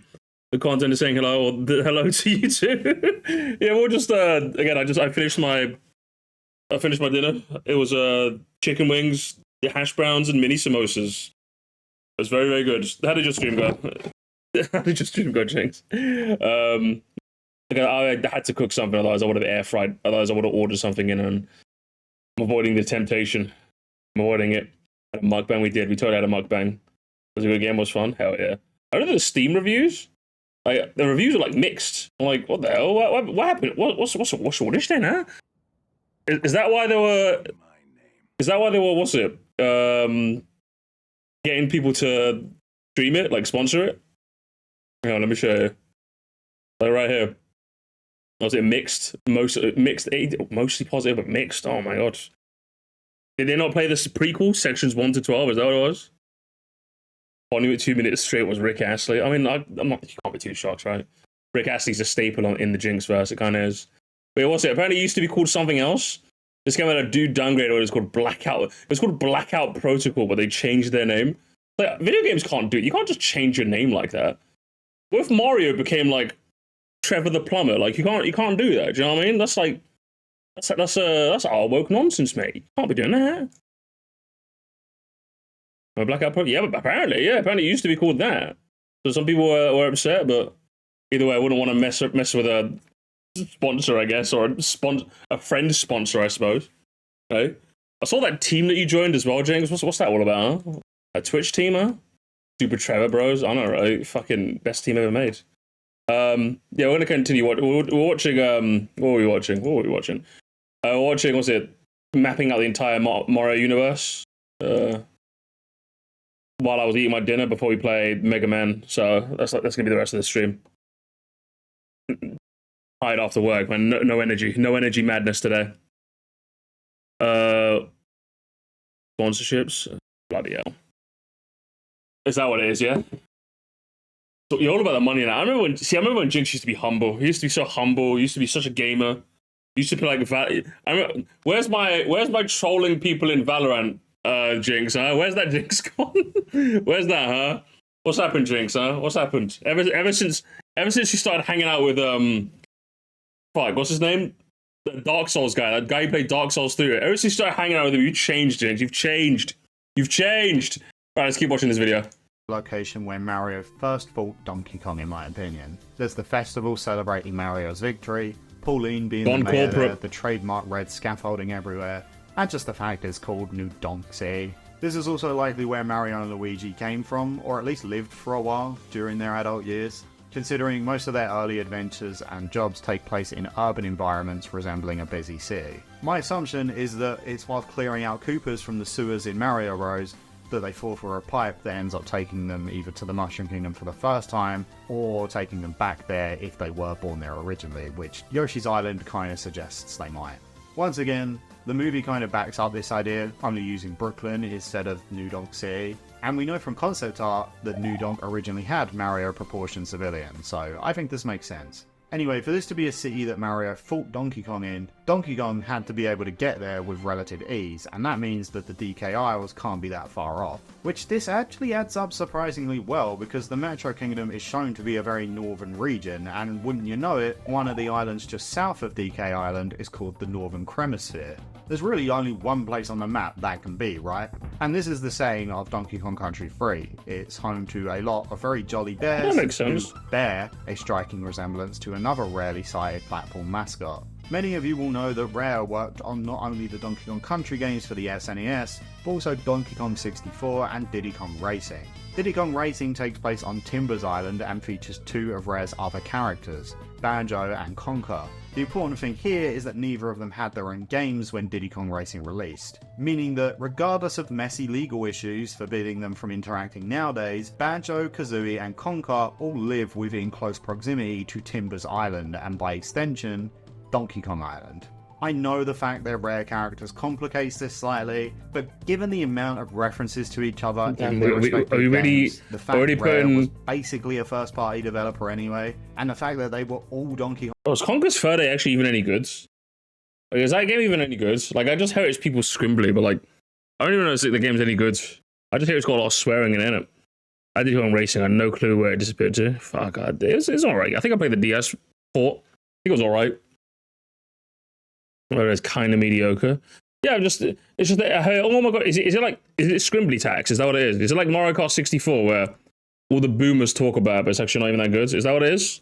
Sounds like it to me. Characters first is enough for me to include their respective homes on this map. I mean, look at the way Donkey Kong, Diddy, and K. Rool cheer in the Smash trailer. They definitely know these dudes. Donkey Kong Country 2 takes place on Crocodile Isle, a man-made Kremlin hideout that neighbours Donkey Kong Island. This can also be seen in Donkey Kong 64, which confirms the existence of the Banana Fairy Island nearby as well. Tropical Freeze sees Donkey Kong and the gang blown very far away from Donkey Kong Island, and they get back there by traversing a group of nearby islands, in this order, so we know that they must be arranged like this in order for the gang's route home to make sense. I don't think they would have been going all about and taking the scenic route, you know, time was kind of a big factor. Finally, DK Isles includes a group of islands seen in the Donkey Kong Jungle Climber video game. Since we don't see or hear any of these islands in Tropical Were those Freeze games any or good? vice versa, I have no have to idea. assume that these exist in the opposite direction. And lastly, I have these two islands that don't really fit cleanly into any of the other sections, but there's Pillow Island. It's the main setting of Mario and Luigi Dream Team. Pillow Island. It is home to a Dream Team. ancient Oh my god, race of my pillow-like childhood, people guys. known as the Pillows. My childhood, the Mario, 3DS Luigi, was my and Peach childhood. are all invited there on vacation and don't seem to have been there before, so I assume it must be very far removed from the Mushroom Kingdom, hence where I've placed it on the map. Finally, we have the Kingdom of Basque, introduced in Mario Tennis Aces of all things. This area was once ruled by a King Basque until Lucien attacked. Lucien is an evil spirit possessing a tennis racket or something, because of course he is, and the story is also suspiciously Infinity Stone coded if you ask me. Again, due to the obscurity and the cast's lack of knowledge on this area, I would assume that this place is also fairly far removed from everything else. And there we go, Hey, Marks. that's it. The entire Mario planet. Yeah. Fucking hell. Huge, innit? Fucking huge, lad. Yeah, I mean, seems about right. Mapped out for all to see. But I hear your cries, your pleas. I have Where's not one Subcon, you ask? What about the Sprixie That was a dream. Kingdom and Lake Latcat? Those were How somewhere about else. the hundreds of Paper Mario locations? And the painting worlds from 64? Well... Oh, is he gonna cover? Oh, he's gonna cover that. He's gonna hidden realms and fake worlds. Yeah, they're not real. Let's start with the most isolated of the bunch. Paper Mario is not the real Mario. I don't care what Miyamoto says about all the Marios being the same. So there are multiple links, but is it always the same Mario? 一緒です。ミッキーと一緒。 We're going back to this rule. Paper Jam is an entry in the Mario and Luigi series where Paper Mario meets regular Mario. It directly contradicts this. And Paper Mario itself backs this up too, in my opinion. See, there's this dude called Herringway. Get it? Like Hemingway. Anyway, Herringway is an author who's writing a series of novels called Paper Mario. And given that these games open with books being read a lot of the time, I think this implies that the Paper Mario games are stories written about Mario. Herringway's character being a kind of self-insert in this case. The series is literally referred to as Mario's story in Japan, and we see the characters emerge from a book in Paper Jam. And if that wasn't enough, Mario folds himself like only someone who is made of literal paper could, and fights actual real-world office equipment in some of these titles. There is zero chance that any of this happened to the real Mario. Subcon, or the setting of Super Mario Bros. 2, is a dream. Most people know that, but sorry if you didn't. It's a pretty old game, I feel like the spoiler warning wasn't necessary. I don't think Subcon exists as a physical place, and considering neither War nor Subcon as a place have shown up since, I don't think it's any sort of dream realm either. It's literally just a regular ass dream. The Luigi, Peach, and Toad here aren't real either, just Mario dreaming about them. The opening text makes it pretty clear that this is Mario's dream and his dream alone. It does also say he wakes up from that dream and finds it in a cave, but the end reveals that this is not the case. Mario likely sees real-world enemies like Shy Guys because the damn things terrorized him as a baby. Dreaming about childhood trauma is not that far of a stretch, honestly. That's a good theory. Mario 64 sees Mario jumping into paintings that are hung inside Peach's castle and take him to different locations. These are total fabrications. Several sources, including the official player guide, the game's website, and the manual, use wording that heavily suggests that Bowser is turning the painting world's inhabitants into his army, and says that they will eventually spill into the real world. The worlds do not exist on this planet physically. They have no physical form beyond the castle itself. There is some speculation that these were painted using the same ink as the magic paintbrush in Sunshine, which it could be. However, that ink tends to teleport Mario to real locations around Delfino Isle, as well as create living beings and enemies, so I think it's pretty different. They also look pretty different in my opinion. Finally, there's the Sprixie Kingdom.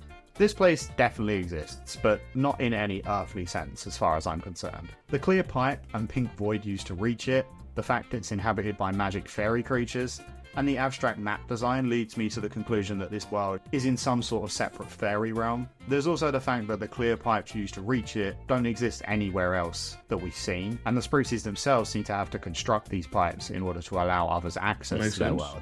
I think Lake Lapcat probably falls somewhere in this realm too, and Bowser Jr. is able to teleport Mario there from the Mushroom Kingdom using that magic ink once again. And that's it, all of them, every location accounted for. A space. Oh, come on. The vast expanse of space. I love space gamers.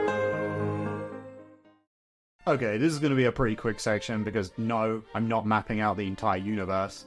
I just wanted to acknowledge that yes, the Comet Observatory exists, and Rosalina is up there somewhere, but considering it's a spaceship as well, it could literally be anywhere. The same goes for places like Rainbow Road and the various Star Worlds we see throughout the platforming games. They're usually accessed through warps and portals, so their locations are impossible for us to pin down. The one thing, however, we can get a good idea of is this planet's moon. We explore the moon pretty thoroughly in Odyssey, and it's not super interesting honestly. It's a pretty barren moon with craters on, as you'd expect. It's home to a chapel that I assume Bowser built, but again, that's kind of hard to say.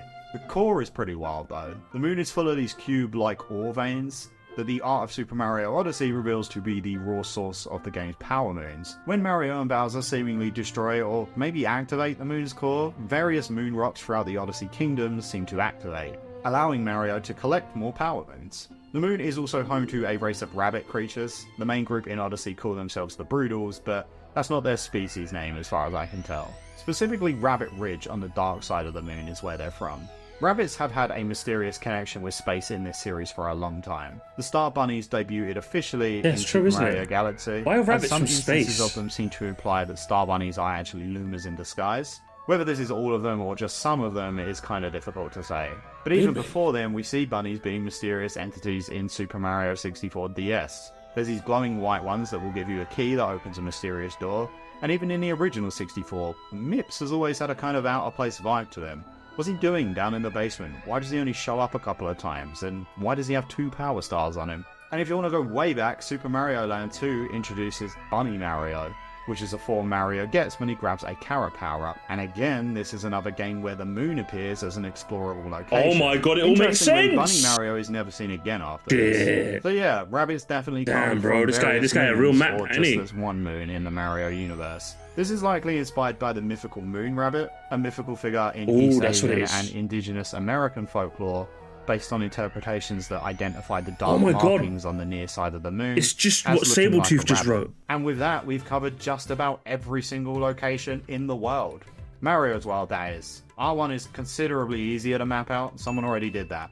I'm 1000% sure I missed something or got something wrong, so be sure to let me know what your interpretations are in the comments. Remember, this is all my opinion. Nah, your opinion is wrong, and skibbity toilet. But that was actually a fun watch. Very fun watch while I ate my dinner. Should we go back to Megaman? Oh boy, it's a Megaman! These are Megaman gamers. Great video. Megaman! Still got a Megaman game to finish. I don't know if I'm gonna get to 6 today. Or might do. Maybe I might play away. Let me rinse it before I forget.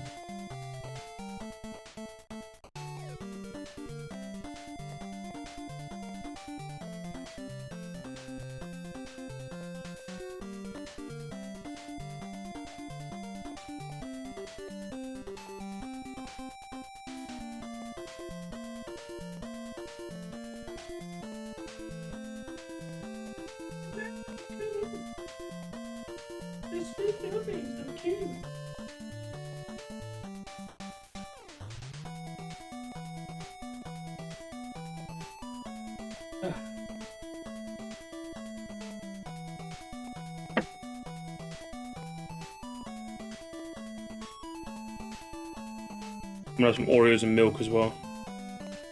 You know, for the entire Mega Man? That's for someone smarter than me.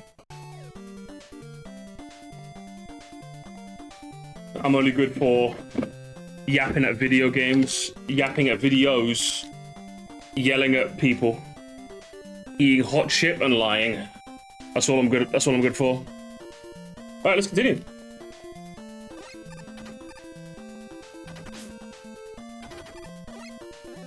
Hang on, let me get my chat back on the screen now that I can do that. So I have to look down at my phone.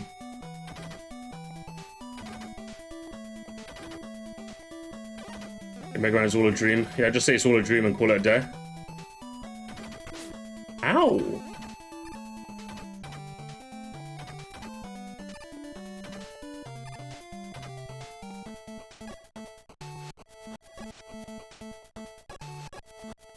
Can I not? Okay. That was weird.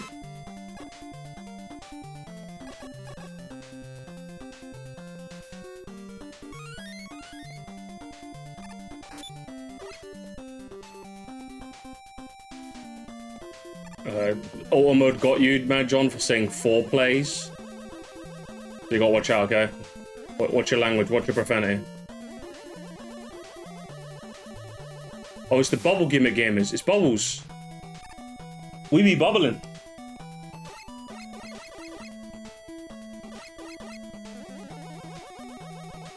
Oh, got it. I forgot how this works.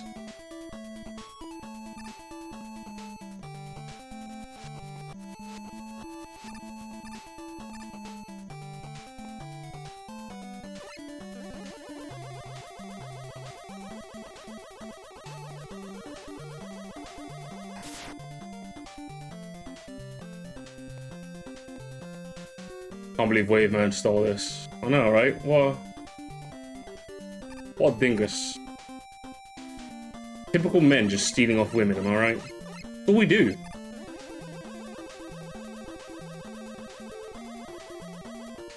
I don't know who oh, it's this section. Oh my god, it's this the boat section.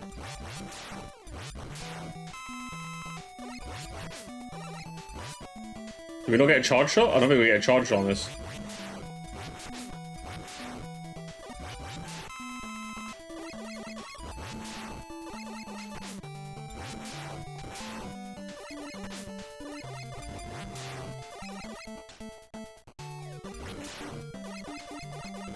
It's better than the speed sections in Mega Man 8, is it? And I gotta fight a fucking mini-boss on this shit? Good grief.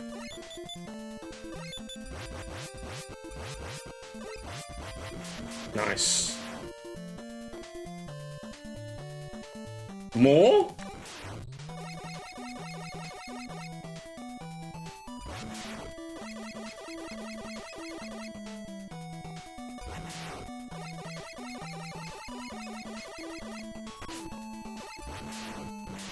Totally gonna die, aren't I?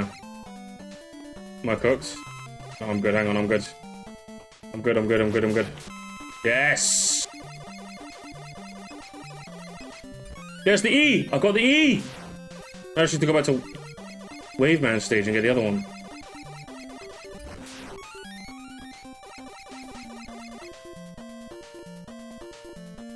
Oh, that was fun.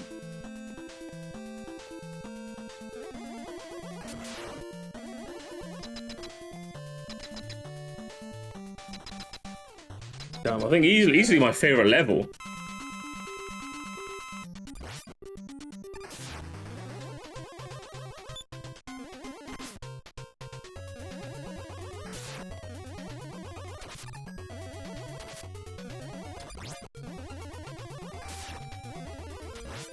A tricky fight.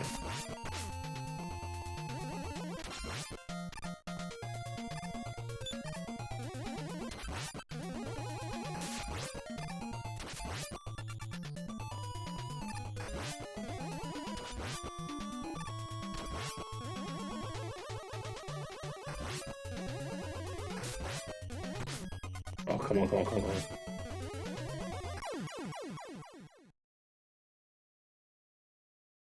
Oh, yeah. I'm a gamer. I got my Oreos. I'm a gamer.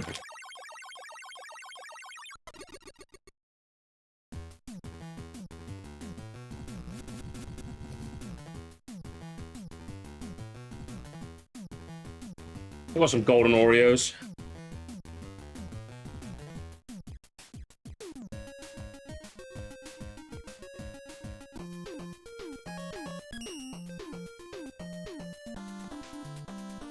No, not Waveman, hang on. No, send me back, send me back, send me back. Wait, what stage do I need to go to? To get the last one? Was it Stone Man?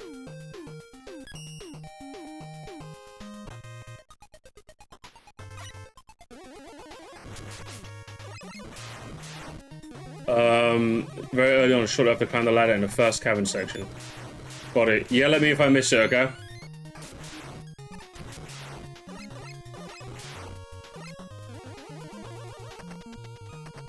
First ladder, this bit?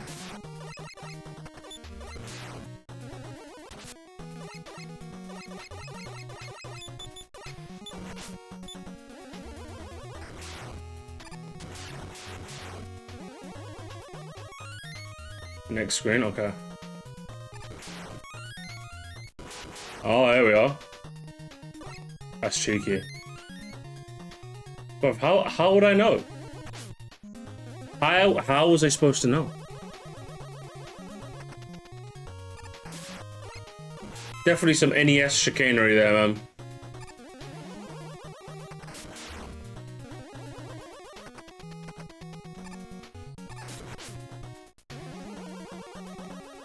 Was a different texture slightly? No. That's definitely some NES bullshit, man. Come on. I'm a modern day gamer. You're supposed to yellow paint. I need my yellow paint, okay? I need my yellow paint, otherwise I don't know what I'm doing, okay? I need my giant compass, or I don't know what I'm doing, okay?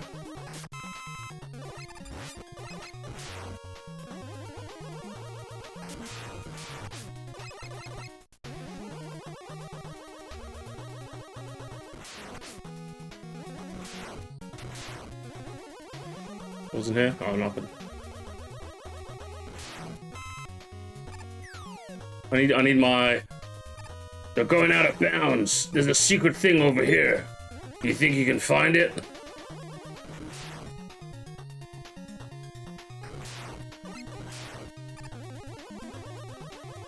I need my Megaman 5 Stone Man puzzle solution Reddit. Insert on Google. Click top link. Thread from 7 years ago. Did anyone else get stuck? Answer from 6 years ago.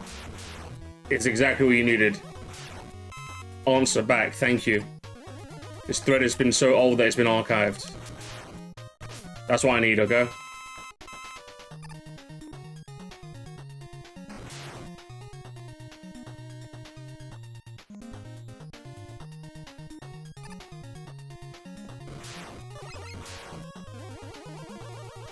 And if Reddit's not going to be helpful, I need a bit of Quora, you know? If that's how you spell it. I have no idea how you spell it, actually. Or pronounce it.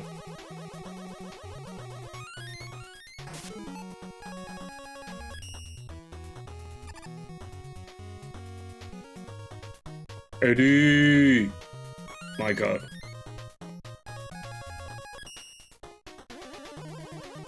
Worse is the same scenario, but there's no answers. I actually had the same thing happen to me today, because I wanted to, like, use my, Dolphin emulator. I mean, my legitimate GameCube Nintendo. When I plugged in my controller, it just wouldn't stop vibrating. But for some reason, every time I open up Dolphin, the controller I plugged in would just not stop vibrating. I've already got beat? Oh, I do. I already have beat. Oh, shit. Although I get, like, at the end of the stage. Oh, and I don't have to fight the boss again. Shit, okay. That's pretty neat. I should know that.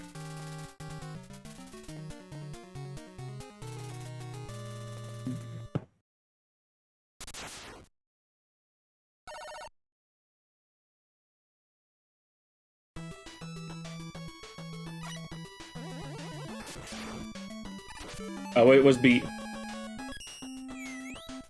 Help a fella out, beat.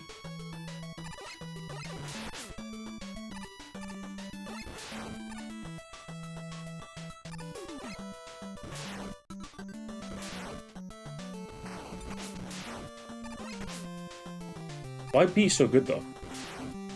Have a good one, Sable.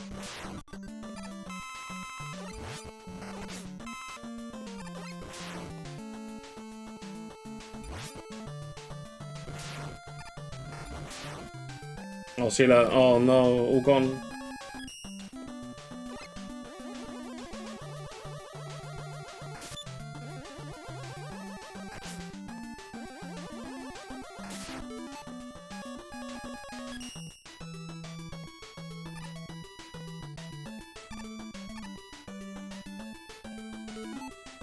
Only one OST per castle? Really? Shit. They got lazy. The game devs are lazy. Game Freak has got some competition.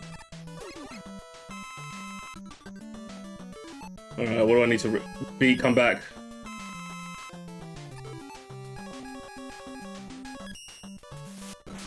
Oh shit, is that how that works? I have to be on the ground to use the water wave. Interesting, okay.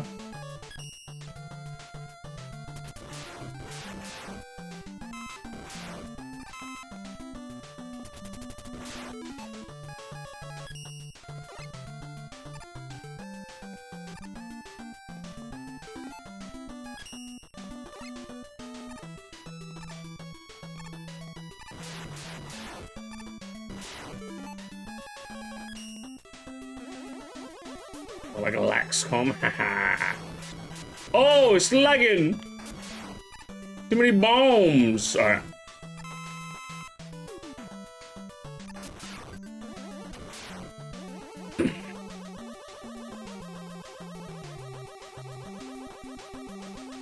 I'll shoot this guy again.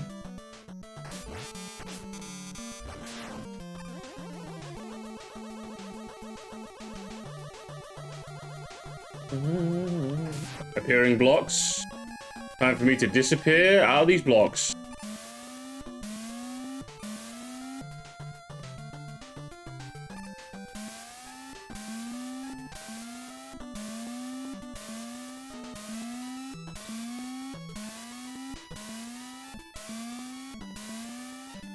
No, B, come back.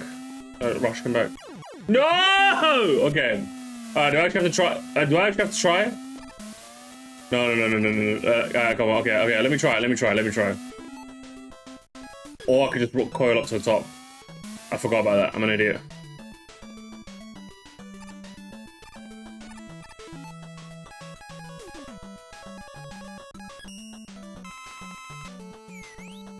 Help. Beat help. Beat him up.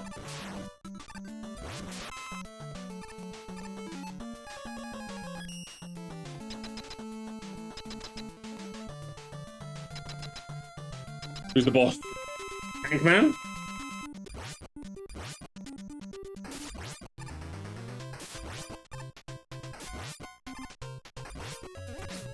I know he's getting fast as shit.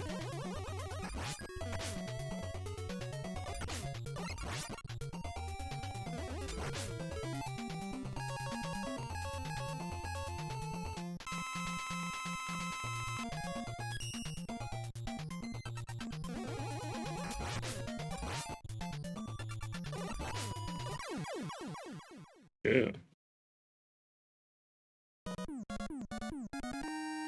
Yo, Luke. What's going on, Lukey?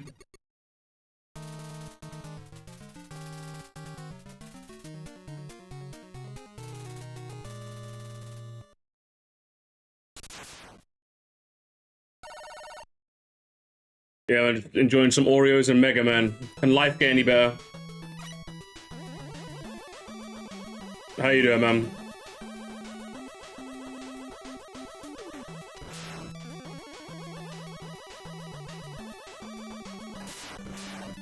If I haven't been sending you or responding to your TikToks you've sent me, I've been like, I've been off. I've been like, I barely use the app now. I'll be real with you, Luke. I'm just so busy these days. I better get a chance to go on the app.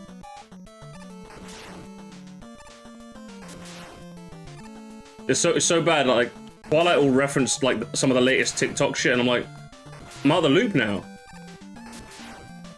I'm out of the loop now. What the hell, man?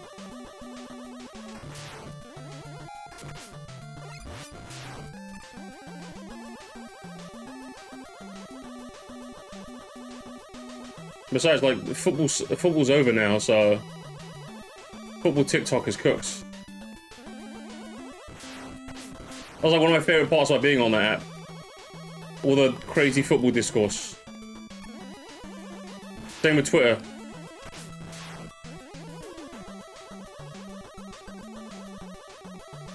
I just use it to learn Japanese. Shit, yeah? When are you going to Japan?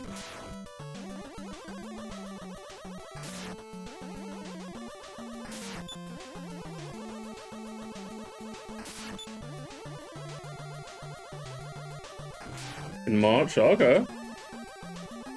Damn, bro.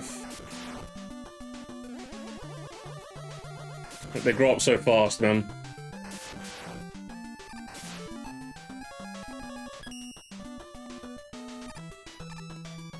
Before Luke was all... Oh, I don't know. Before when I met Luke, he was all... Oh, I like anime and football. And now Luke is all like...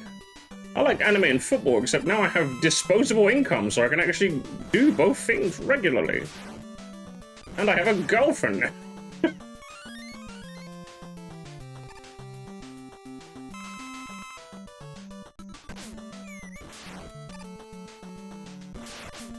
Alright, let's go back to the new weapon. I've got 9 lives. Do I need another fucking life? Good lord. Speaking of, you recommended Ultraman to me? That wasn't me. You're getting your Somalians mixed up. I don't even know what Ultraman is, I'm so sorry. Typical Luke, huh?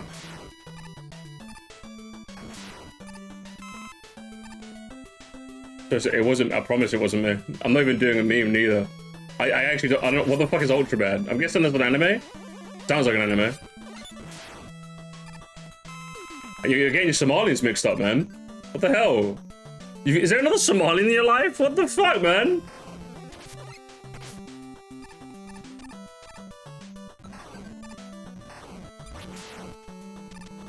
Made it this one.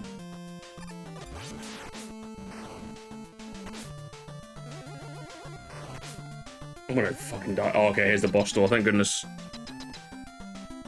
It's like Power Rangers? Oh, yeah, no, it wasn't me then.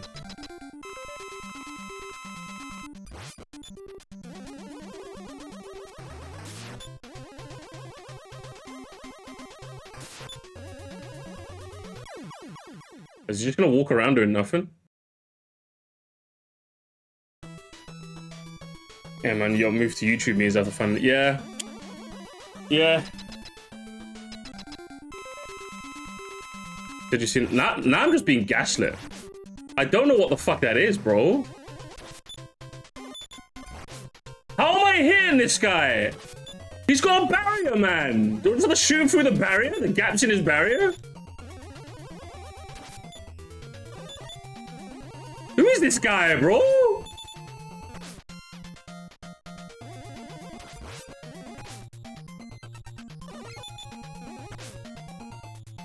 Oh no, it's it's Ultraman. Oh, is it that film with the fucking the Japanese baseball guy?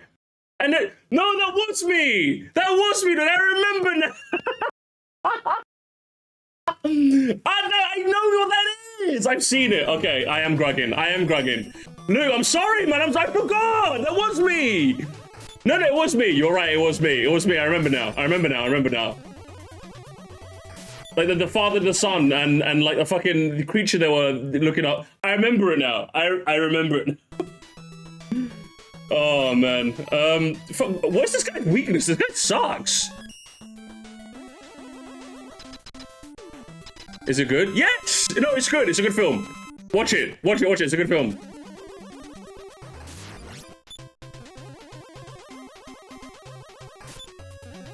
Do I just like bust it? I just have to do regular buster shots.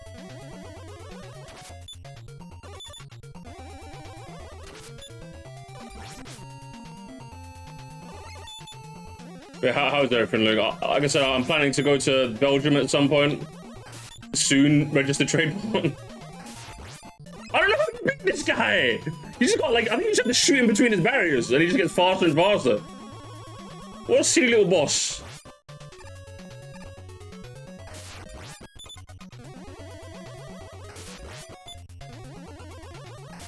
There we go. Send him on. Yeah, you been playing anything lately? Taking a stroll? Yeah, a little bit. He's taking a stroll. Luke! I've had to... Luke, HMRC are gonna come after me unless I report my income, man. They're gonna come after me, man. Those YouTube is crazy, man.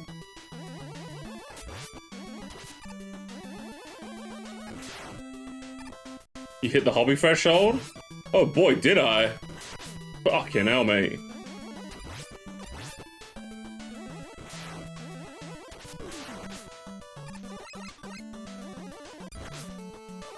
Fucking guy, I hate these guys. These fucking helicopters I hate. Time for an accountant? Yeah, I'm gonna need one.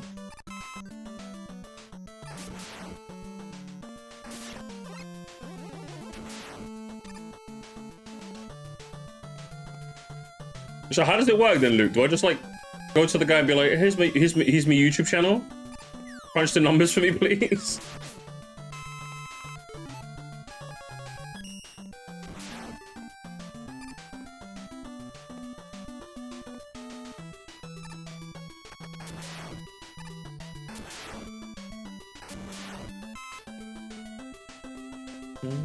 Place space a little bit, innit?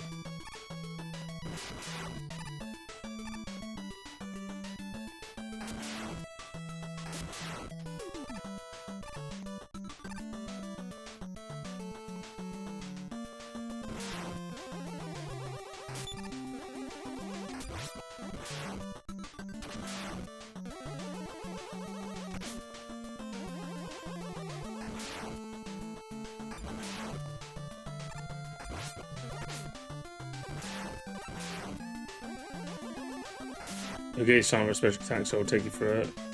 This is a base for you owned. You want a spreadsheet as proof and go from there. Pretty simple. You get a P45 in your full-time work to work out what you are. Full-time, okay.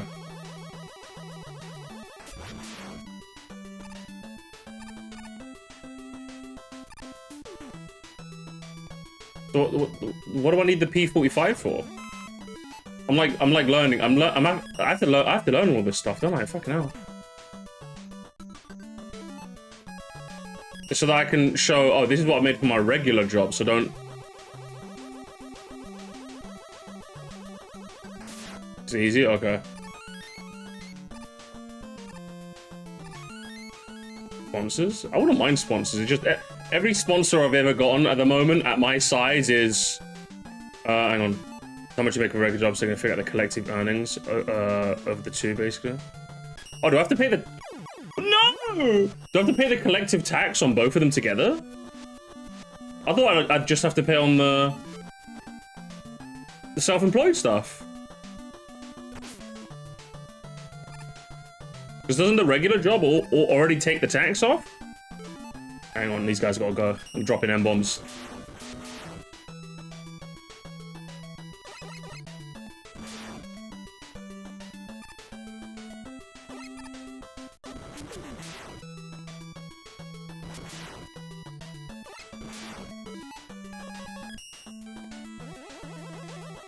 It does, but it's in case you go over the threshold. Okay. What's the threshold? It's like a billion, zillion. Easy enough, okay. What's up, Bamberg? How you doing?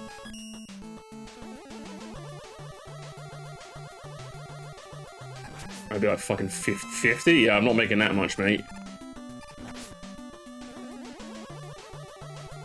So if I'm making 50k a year, do I have to pay the tax on both?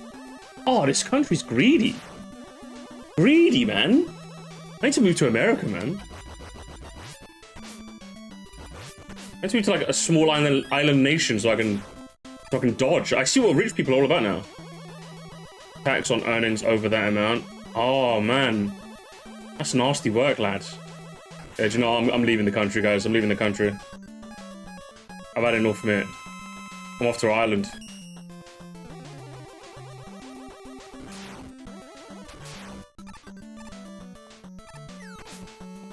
With the Belgium, I might have to, man.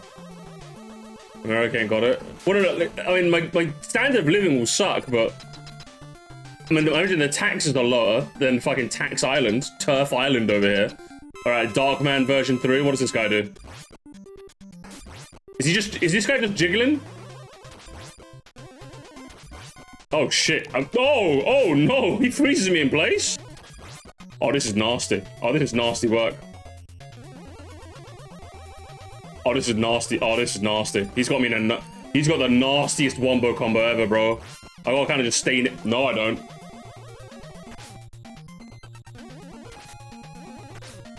Oh, this fella's crazy.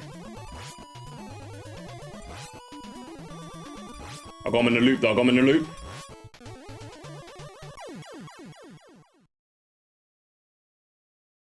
Can't stop the Musty.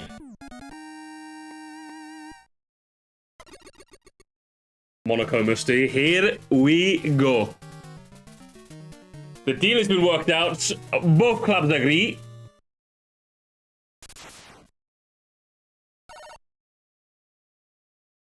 When you head into Belgium, I have no idea. I know I want to go, I just have no fucking idea. I want to sort out this fucking stuff first, but I guess I'll just call an accountant now. To make it easier.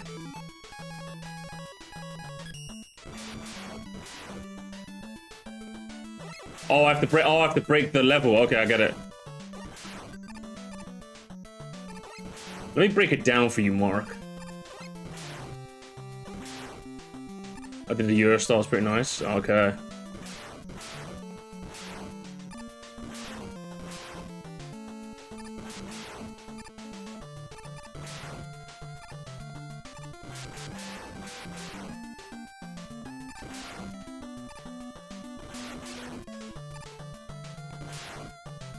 Nice.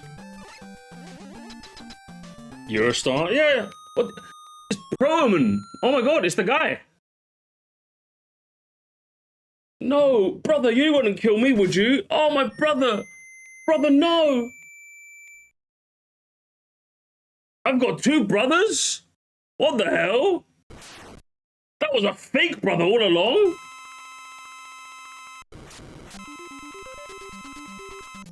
It's the guy with the shield and he's got a gun this time. Fuck's sake.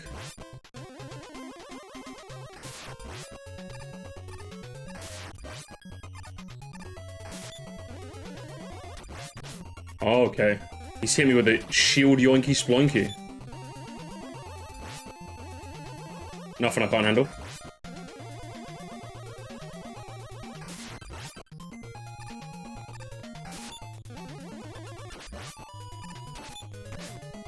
Oh, it's close. Ah! No, give it! Give me another chance, give me another chance. Okay. I'll take the death. I'll take the death, I'll take the death.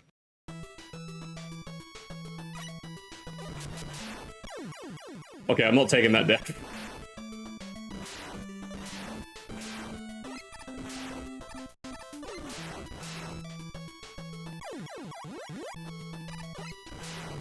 So, Luke, is the what's it? Is the Jono stuff worse in transfer season or better? I don't know if it's worse or better.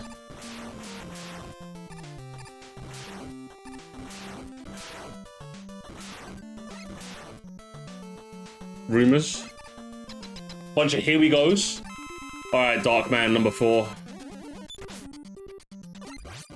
That was my nickname in school.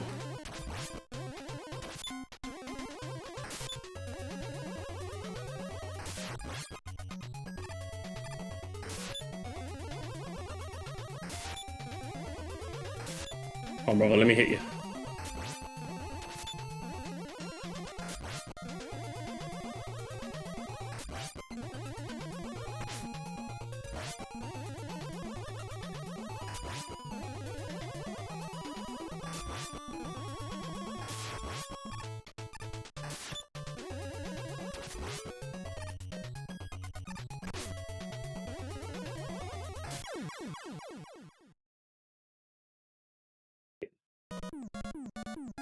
Too much. I'm too much, man. Yeah.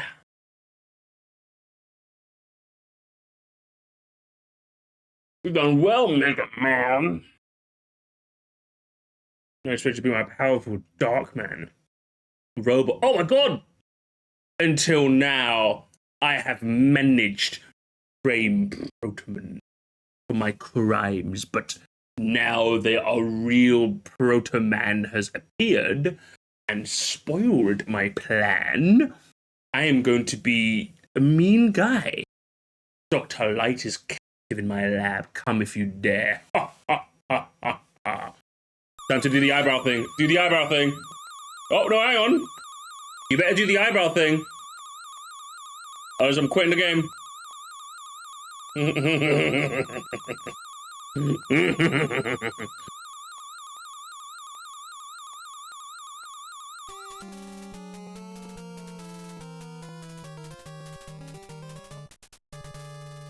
It's brain dead, but it's easy so it's to churn out quickly. Would you call it transfer slop? I'd call it transfer slop. I both hate and love the proliferation of the word slop. But it's a fun word to say, but I hate how it's used for everything, you know what I mean? Fucking A.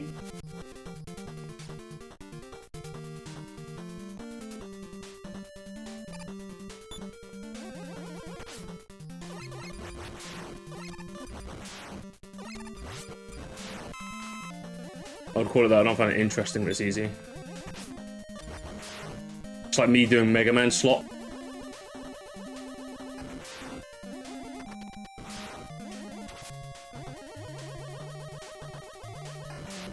Luke, did you get repo? Because we need to play our friend slop. That's what we need to do. The word gets over. 9 times out of 10, I don't mind when a word gets overused, because like that's just the nature of the internet. You know, it will happen. So I tend not to get too annoyed. I think flop had like some flop. I think slop had some genuinely good utility. So it's a bit annoying when it's like kind of gone. You know what I mean? It's gone the way of the word literally. You know what I mean? But literally, he's like been dead for like 20 years. So like no one cares about that. But slop though, I'm sad. I'm sad for slop.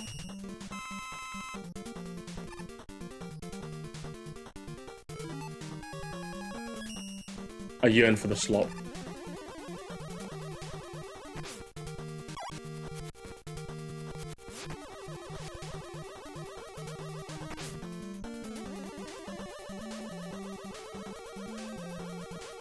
We need like a new word. We need like a new word to come out.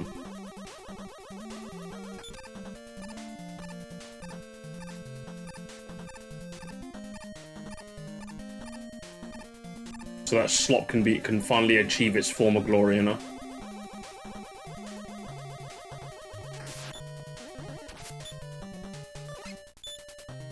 Jurgen Slop. My favorite manager.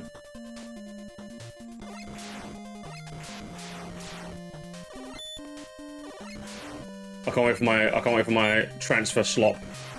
Yes, tasty. Zubamendi. Oh yes. No striker again. My no striker again slop. I can't wait, Luke. I can't wait for you to tell me.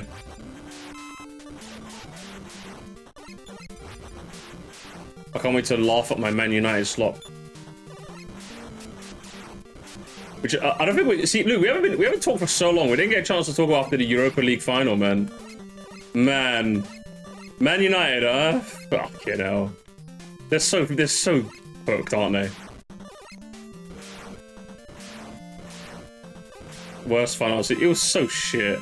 I knew it was gonna be a shit final. I streamed the whole thing. I had to. There's no way I was watching it on my own. I didn't want to miss it, and I wasn't gonna watch it on my own. And I could be fucked to go to Ozzy's house. It was like too late in the evening when I got back from work.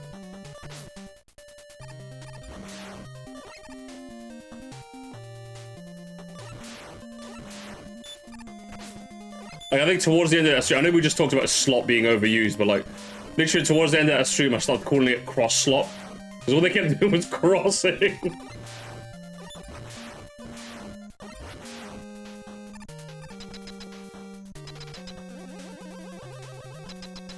Alright, what's the next boss? Oh, this guy?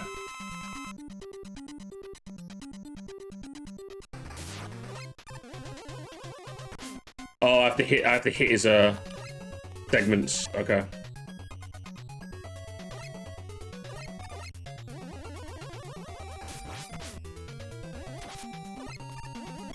Good lord, okay, it's gonna be tough. I'm part of the problem. I am part of the problem. I'm not gonna be part of the solution.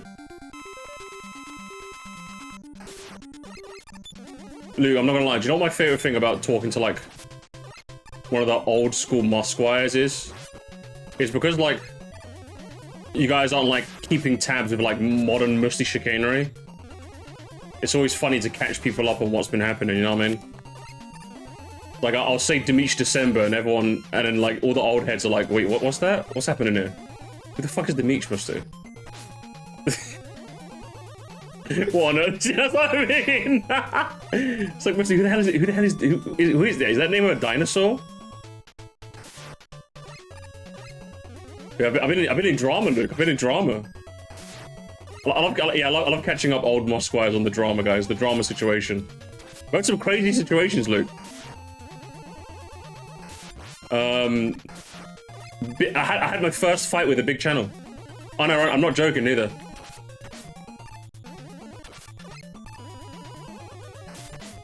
Okay, this hang on.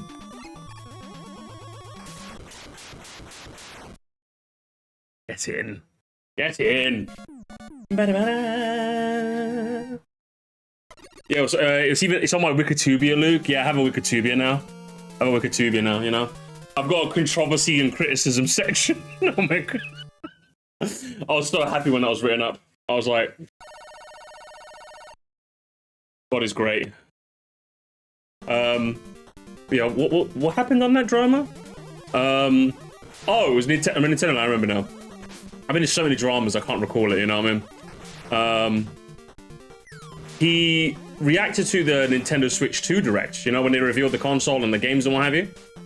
And like, now obviously with all of us, right, we have like the correct take on Nintendo Directs, which is, I'm not expecting like every second of the Direct to be like, oh, you know what I mean? Yeah, like crazy, like crazy game now. Yeah, it's like, most of the time you're expecting like a game or two or three if you're lucky, and then you kind of like take the rest for what it is, right? Because at the end of the day, it's a glorified like shareholder meeting if we're being like cynical about it, you know what I mean? At least nowadays. At least when they did skits, you could say it was for the fans, but like, it's just the... Oh, hello shareholders. This is how we're gonna make a line go up. But Nintendo Land, the guy named Nintendo Land, though, as his name suggests, oh no. He was not happy with that Direct, that's all. He was not happy. He was not a happy bunny.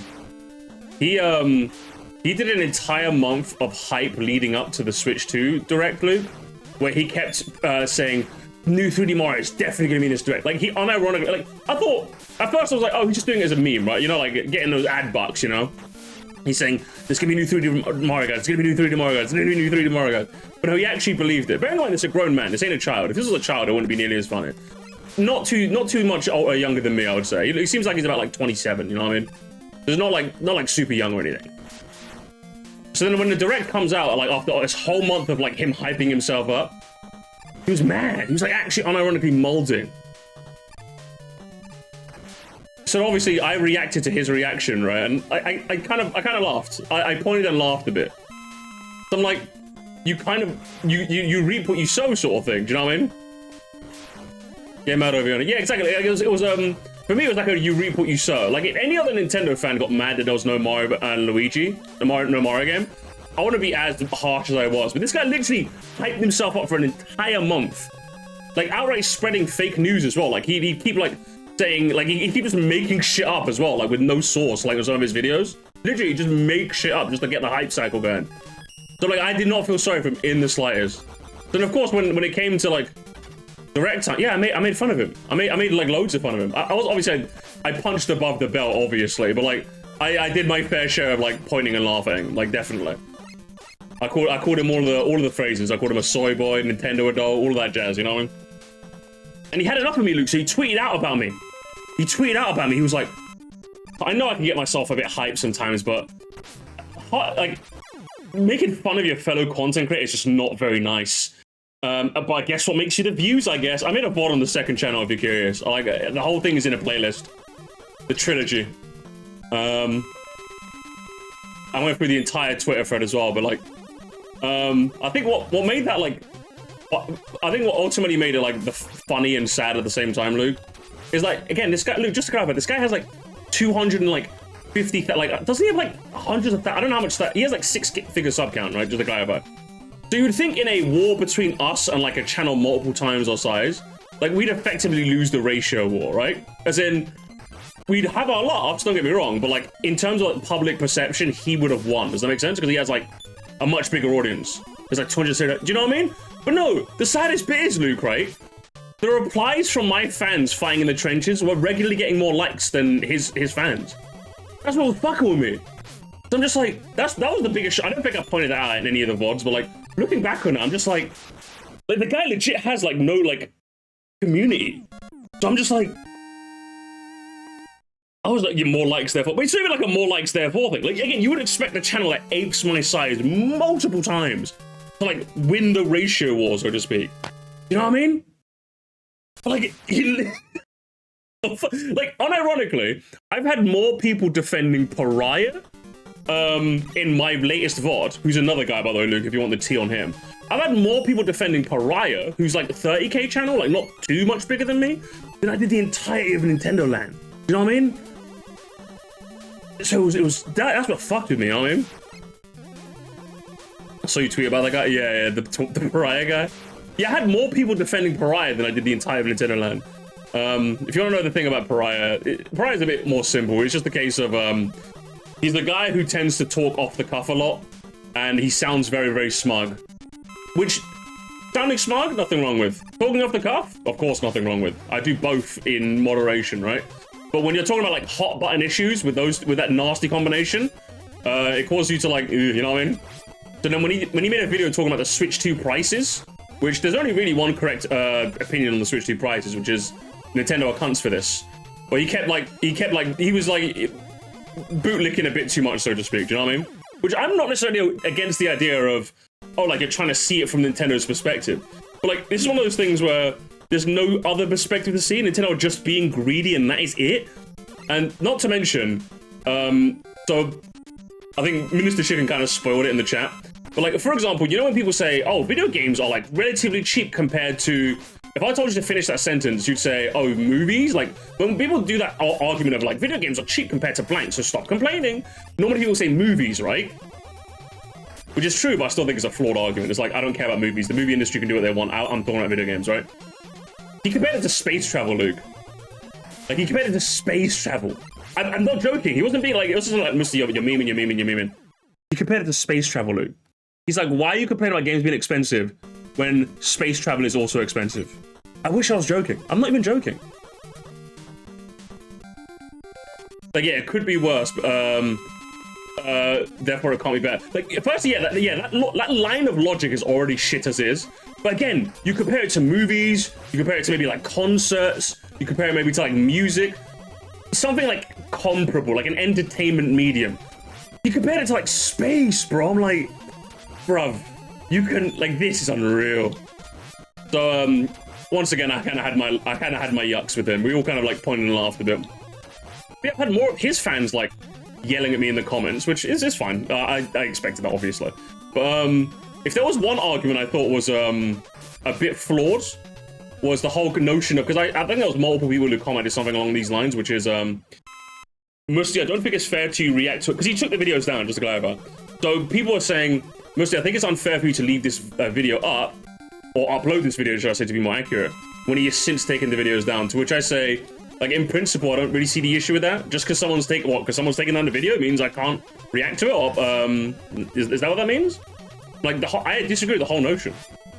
Like, I just think that's a fundamentally flawed argument to say a Mustyism, you know what I mean?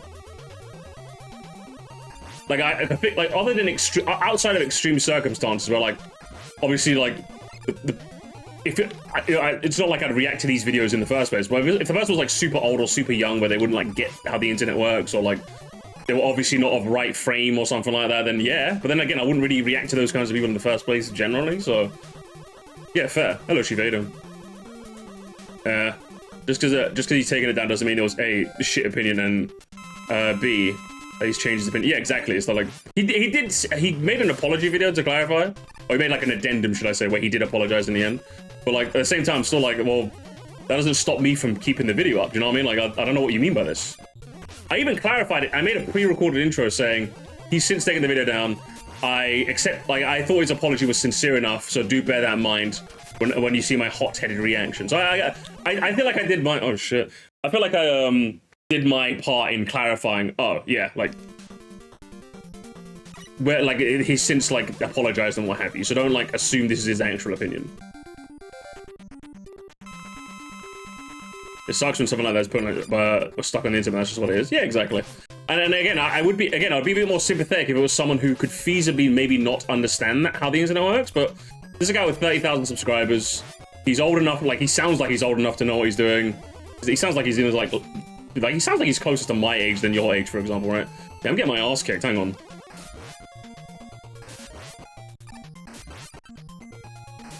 Give me a sec.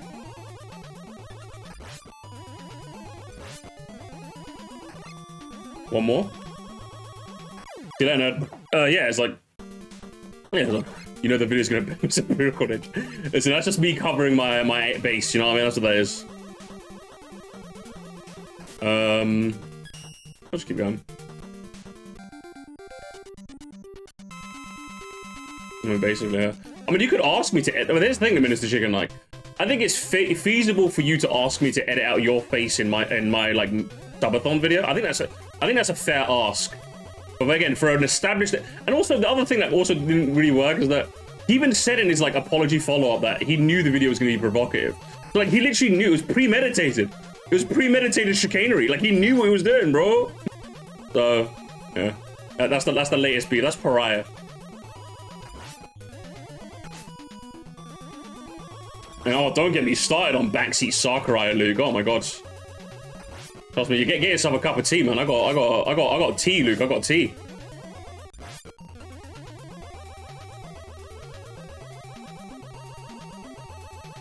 Come on. Do the raw. Do the raw. Nice.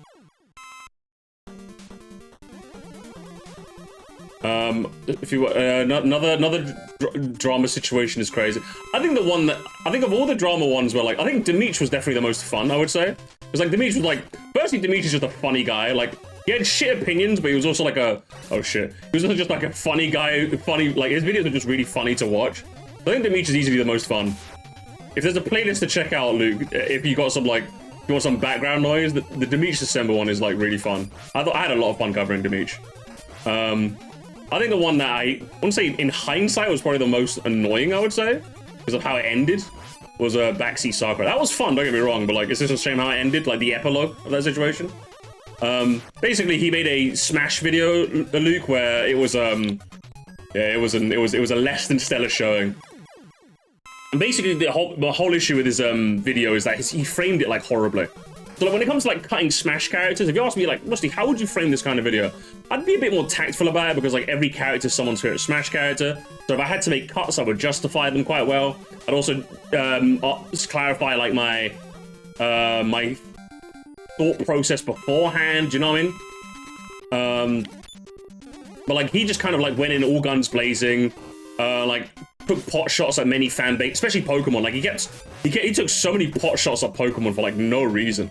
Like I wasn't even like that offended. It was more like, why are you beefing with the Pokemon? What's Pokemon done to you? Like he's even admitted he like, it's not even like he was an ex-fan, Luke. He wasn't even like an ex-fan of Pokemon. Like if he was an ex-fan, it'd make a bit more sense. But like he just didn't like Pokemon. I'm like, how very strange. Oh shit, nobody's the ex-fans, right?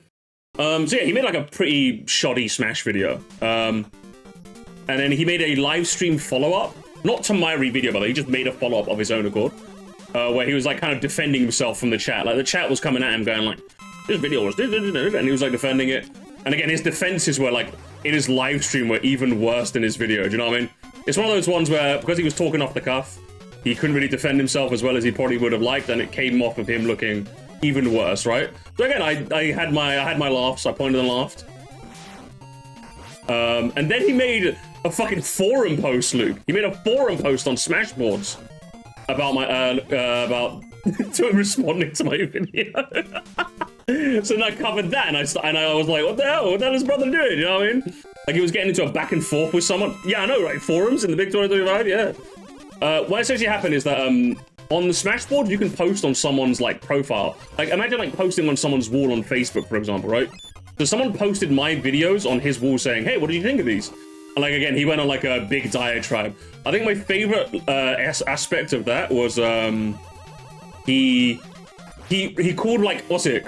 One of my big statements in the Smash video was modern history is history. Because like he kept like appealing to like old characters. Basically, he was being like a fucking boomer. He was like, old characters good, new characters bad. Like if I was to like sum it up very simply, obviously it's a bit more nuanced than that, but you watch the video, it basically comes across as new bad, old good, right?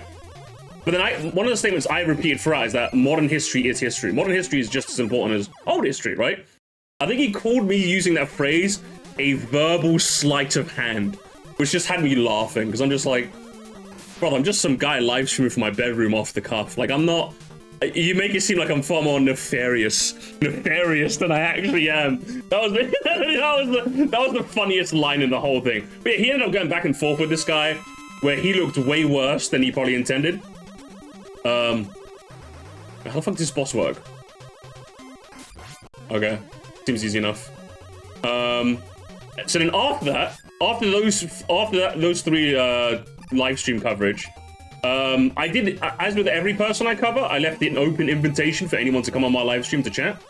So after we had all our yucks and laughs, I actually ended up chatting to him, and then I said, yeah, listen, your points were okay, it's just your framing was terrible, a lot of your jokes just did not land, like you tried to play off as like sarcastic and like somewhat sardonic, but like it just didn't work, brother, I'll be honest with you. And I think most people just that was like the general take from most people, it wasn't just me. So we had a pleasant chat, he clarified some of his points more, I said, hey, if you want to make a version 2, this would be great.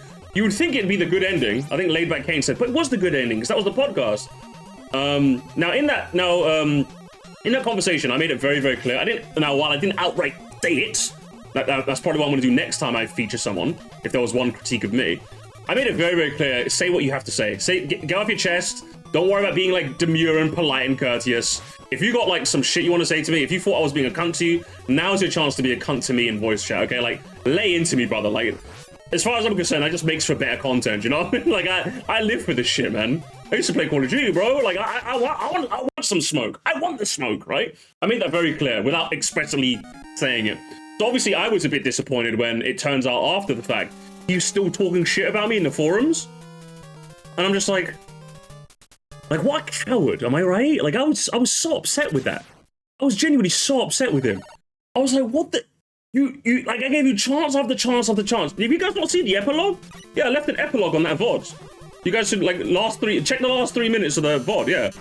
I added an epilogue to clarify, yeah, like, I'm genuinely disappointed, because, like, I made it very clear, hey, say what you need to say. Easier to talk bad when someone can't respond. Yeah, I just thought, again, just to clarify, once again, as always, it's a grown man. This is not like some, like, yuppie little 19-year-old, which I'd kind of just write off as Zoomer being Zoomer and then move on. Like, there's a grown-ass man. He's literally my age. He's 30. I'm 31 now, but he said he was 30. I'm like, I thought, like, you know, we could have had, like, a man-to-man sort of conversation. So I'm just like, brother. So I was like, I still wish him the best. I don't think he's, like, a freaking monster or anything. But, like, Lord knows I never want to speak to him ever again. Like, do you know what I mean? Like, good Lord. What the fuck that noise? Like, if there's one thing I made very clear is I want you to say what's on your chest. So the fact that he went behind my back, but the fact that he was still talking shit about me in the forums as if he had, like, a chip on his shoulder was, like, very disappointing. Very disappointing. And yeah, he left us, like, really long. I don't think I've ever addressed it before. But yeah, before I banned him from my Discord on my channel, he left this, like, one big long comment, like, really trying to, like, bloviate. Hang on, I think there's a copy of it in the Discord. I could read it out. I could show you guys if you want to see it. Like, it's basically just, oh, you're being like, it's just like it's like playing like he was like on his high horse sort of thing. It was just kind of, give me an E-tank. Like, she was one where I was more upset than anything. Yeah, exactly. Like, I was upset. That's what upset me. I'm like, so I'm like, when the next Smash game comes out, I wouldn't mind, like, having him on the stream, like, featuring him again, you know? I think his weakness is beat, right? But I've got no beat left. I think his weakness is beat, right? Yo, beat, do your thing. Kill him. Kill him.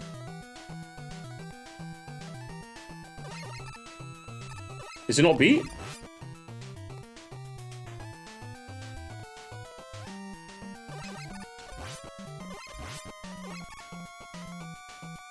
There we go.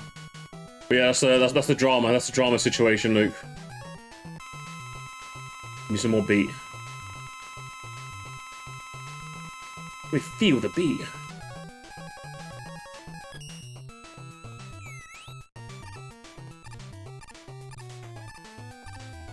Sounds fun. Oh, and then obviously I think another one was Alex Yard. Only the hood. The streets will never forget Alex Yard. Oh man. All you have to know about Alex Yard is he called me a racist, Luke. So now it's literally so Musty alleged racist.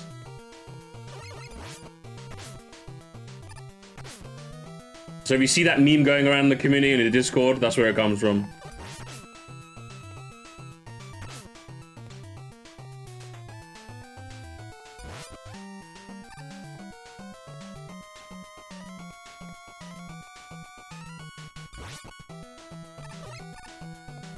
Alright. Tank me up, tank me up, tank me up. I feel like I'm listening to a TV show where people are talking about their favorite villains. Yeah, basically. The many punished YouTubers of Sir Musty, you know what I mean? Listen, if anything, it's not even the villain. They're the heroes. I'm the villain, Luke. I'm the mean guy covering them all. I'm the mean, evil guy.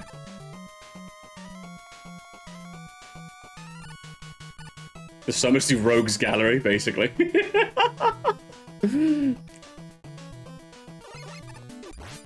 But like, more often than not, people take me in good faith, so, which is quite nice. It genuinely is quite humbling. Like, I think Zoomzyke was the latest person who, I think I reacted to his like Mario Kart 9 concept video like months ago, and he found the stream and he thought it was funny as hell. I'm like, oh hell yeah.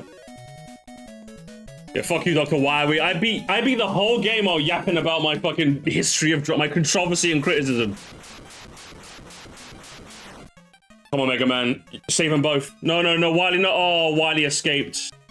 Classic. Pro man, please. Nice. He saved us. And yet Wily escaped again. I can't believe this. I can't believe this. One man rogues gallery. Run for me, dread me. I am the worst thing to happen to you. Oh man.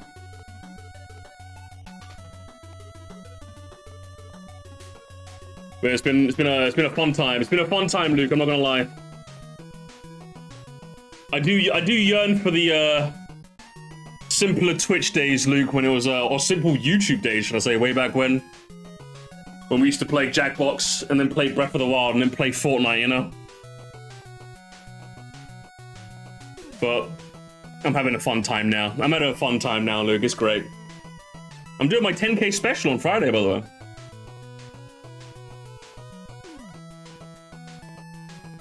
Yeah, it's Mega Man 5. Again, playing the game is fun. Like, some of the robot masters are fun. I think I probably enjoyed that more than I enjoyed 4, I want to say. But yeah, the weapons were still, no, you know what I mean? Still, you know? It's a shame. Beat's still great, though. I like using Beat. Either way, that's Mega Man 5. Do we get to play 6? It's like 10. It's like 10 guys. I need to get back to editing as well. I did a stream to take a break from editing. Yeah, I enjoyed it. Here's the thing. I enjoyed 5 more than I thought I would, and I enjoyed 4 less than I thought I would. So I feel like my opinion on these 2 games have like switched. They flipped around, I think. 6. Oh, we'll have to see 6. We'll have to see what happens with 6 really. But I think we'll save 6 for another day. I need to re-download the other Legacy Collection as well, Legacy Collection 2. I've been playing Dishonored 2 as well on my own time. It's been fun. But yeah, it's been fun, Luke. It's been fun. We gotta catch up sometime. There's still more. There's more drama. There's more drama. I gotta catch you up. Actually, I don't think. Is there any more drama, chat? Is there any more? I don't even know if there is any more drama. I think that's all the drama. I think we'll tapped out on the drama. Any rivals? I've not really played anymore. I don't think do I have stuff installed? I do have stuff installed. Do I have to update it? I think I have to update it. No, I do. I haven't played in a while though. It's not on the. You can see it's not on the dashboard. So I haven't played in a hot minute. I ain't played in a hot minute. What do you mean on? What disc do I even have in there? I don't even remember. Crazy. Yeah. Okay, I guess. I ain't got much else. Chat ain't got much else. Luke, are you free for a chat after the stream or no? Are you busy? Really excited for the streams on 7, 8, 9, and 10. Hell yeah. It's gonna be a fun stream. We'll do we'll probably finish Megaman, we're probably gonna go into June. Guys, we're probably gonna go into June tomorrow. See you tomorrow then, brother. Be excited for that. We'll probably go into June, guys. We're probably gonna be Mega Man June. I don't think we're gonna finish with the Mega Man games in fucking May. Crazy. See the comment. It's in the Discord. You can scroll up on the Discord and find it. I'm too lazy to scroll. I think it's in the gamer. I think someone posted in the gamer zone. Pen me in for Thursday then. Okay, Thursday. I'm penning you in. Okay. If you're not there, I'm gonna cry. I'm gonna cry, Luke. Okay. I'm gonna cry, big man. Me too. All right. By the way, gamers, I'm gonna get back to editing and then probably play some more Dishonored. So, yeah. So, process boys, well done. Yeah. So, good night, guys. There's your lot. So long, farewell. Hate to say goodbye. Fellas, hell yeah. Ciao, gamers. Bye. Vamos. Yeah. Hamana.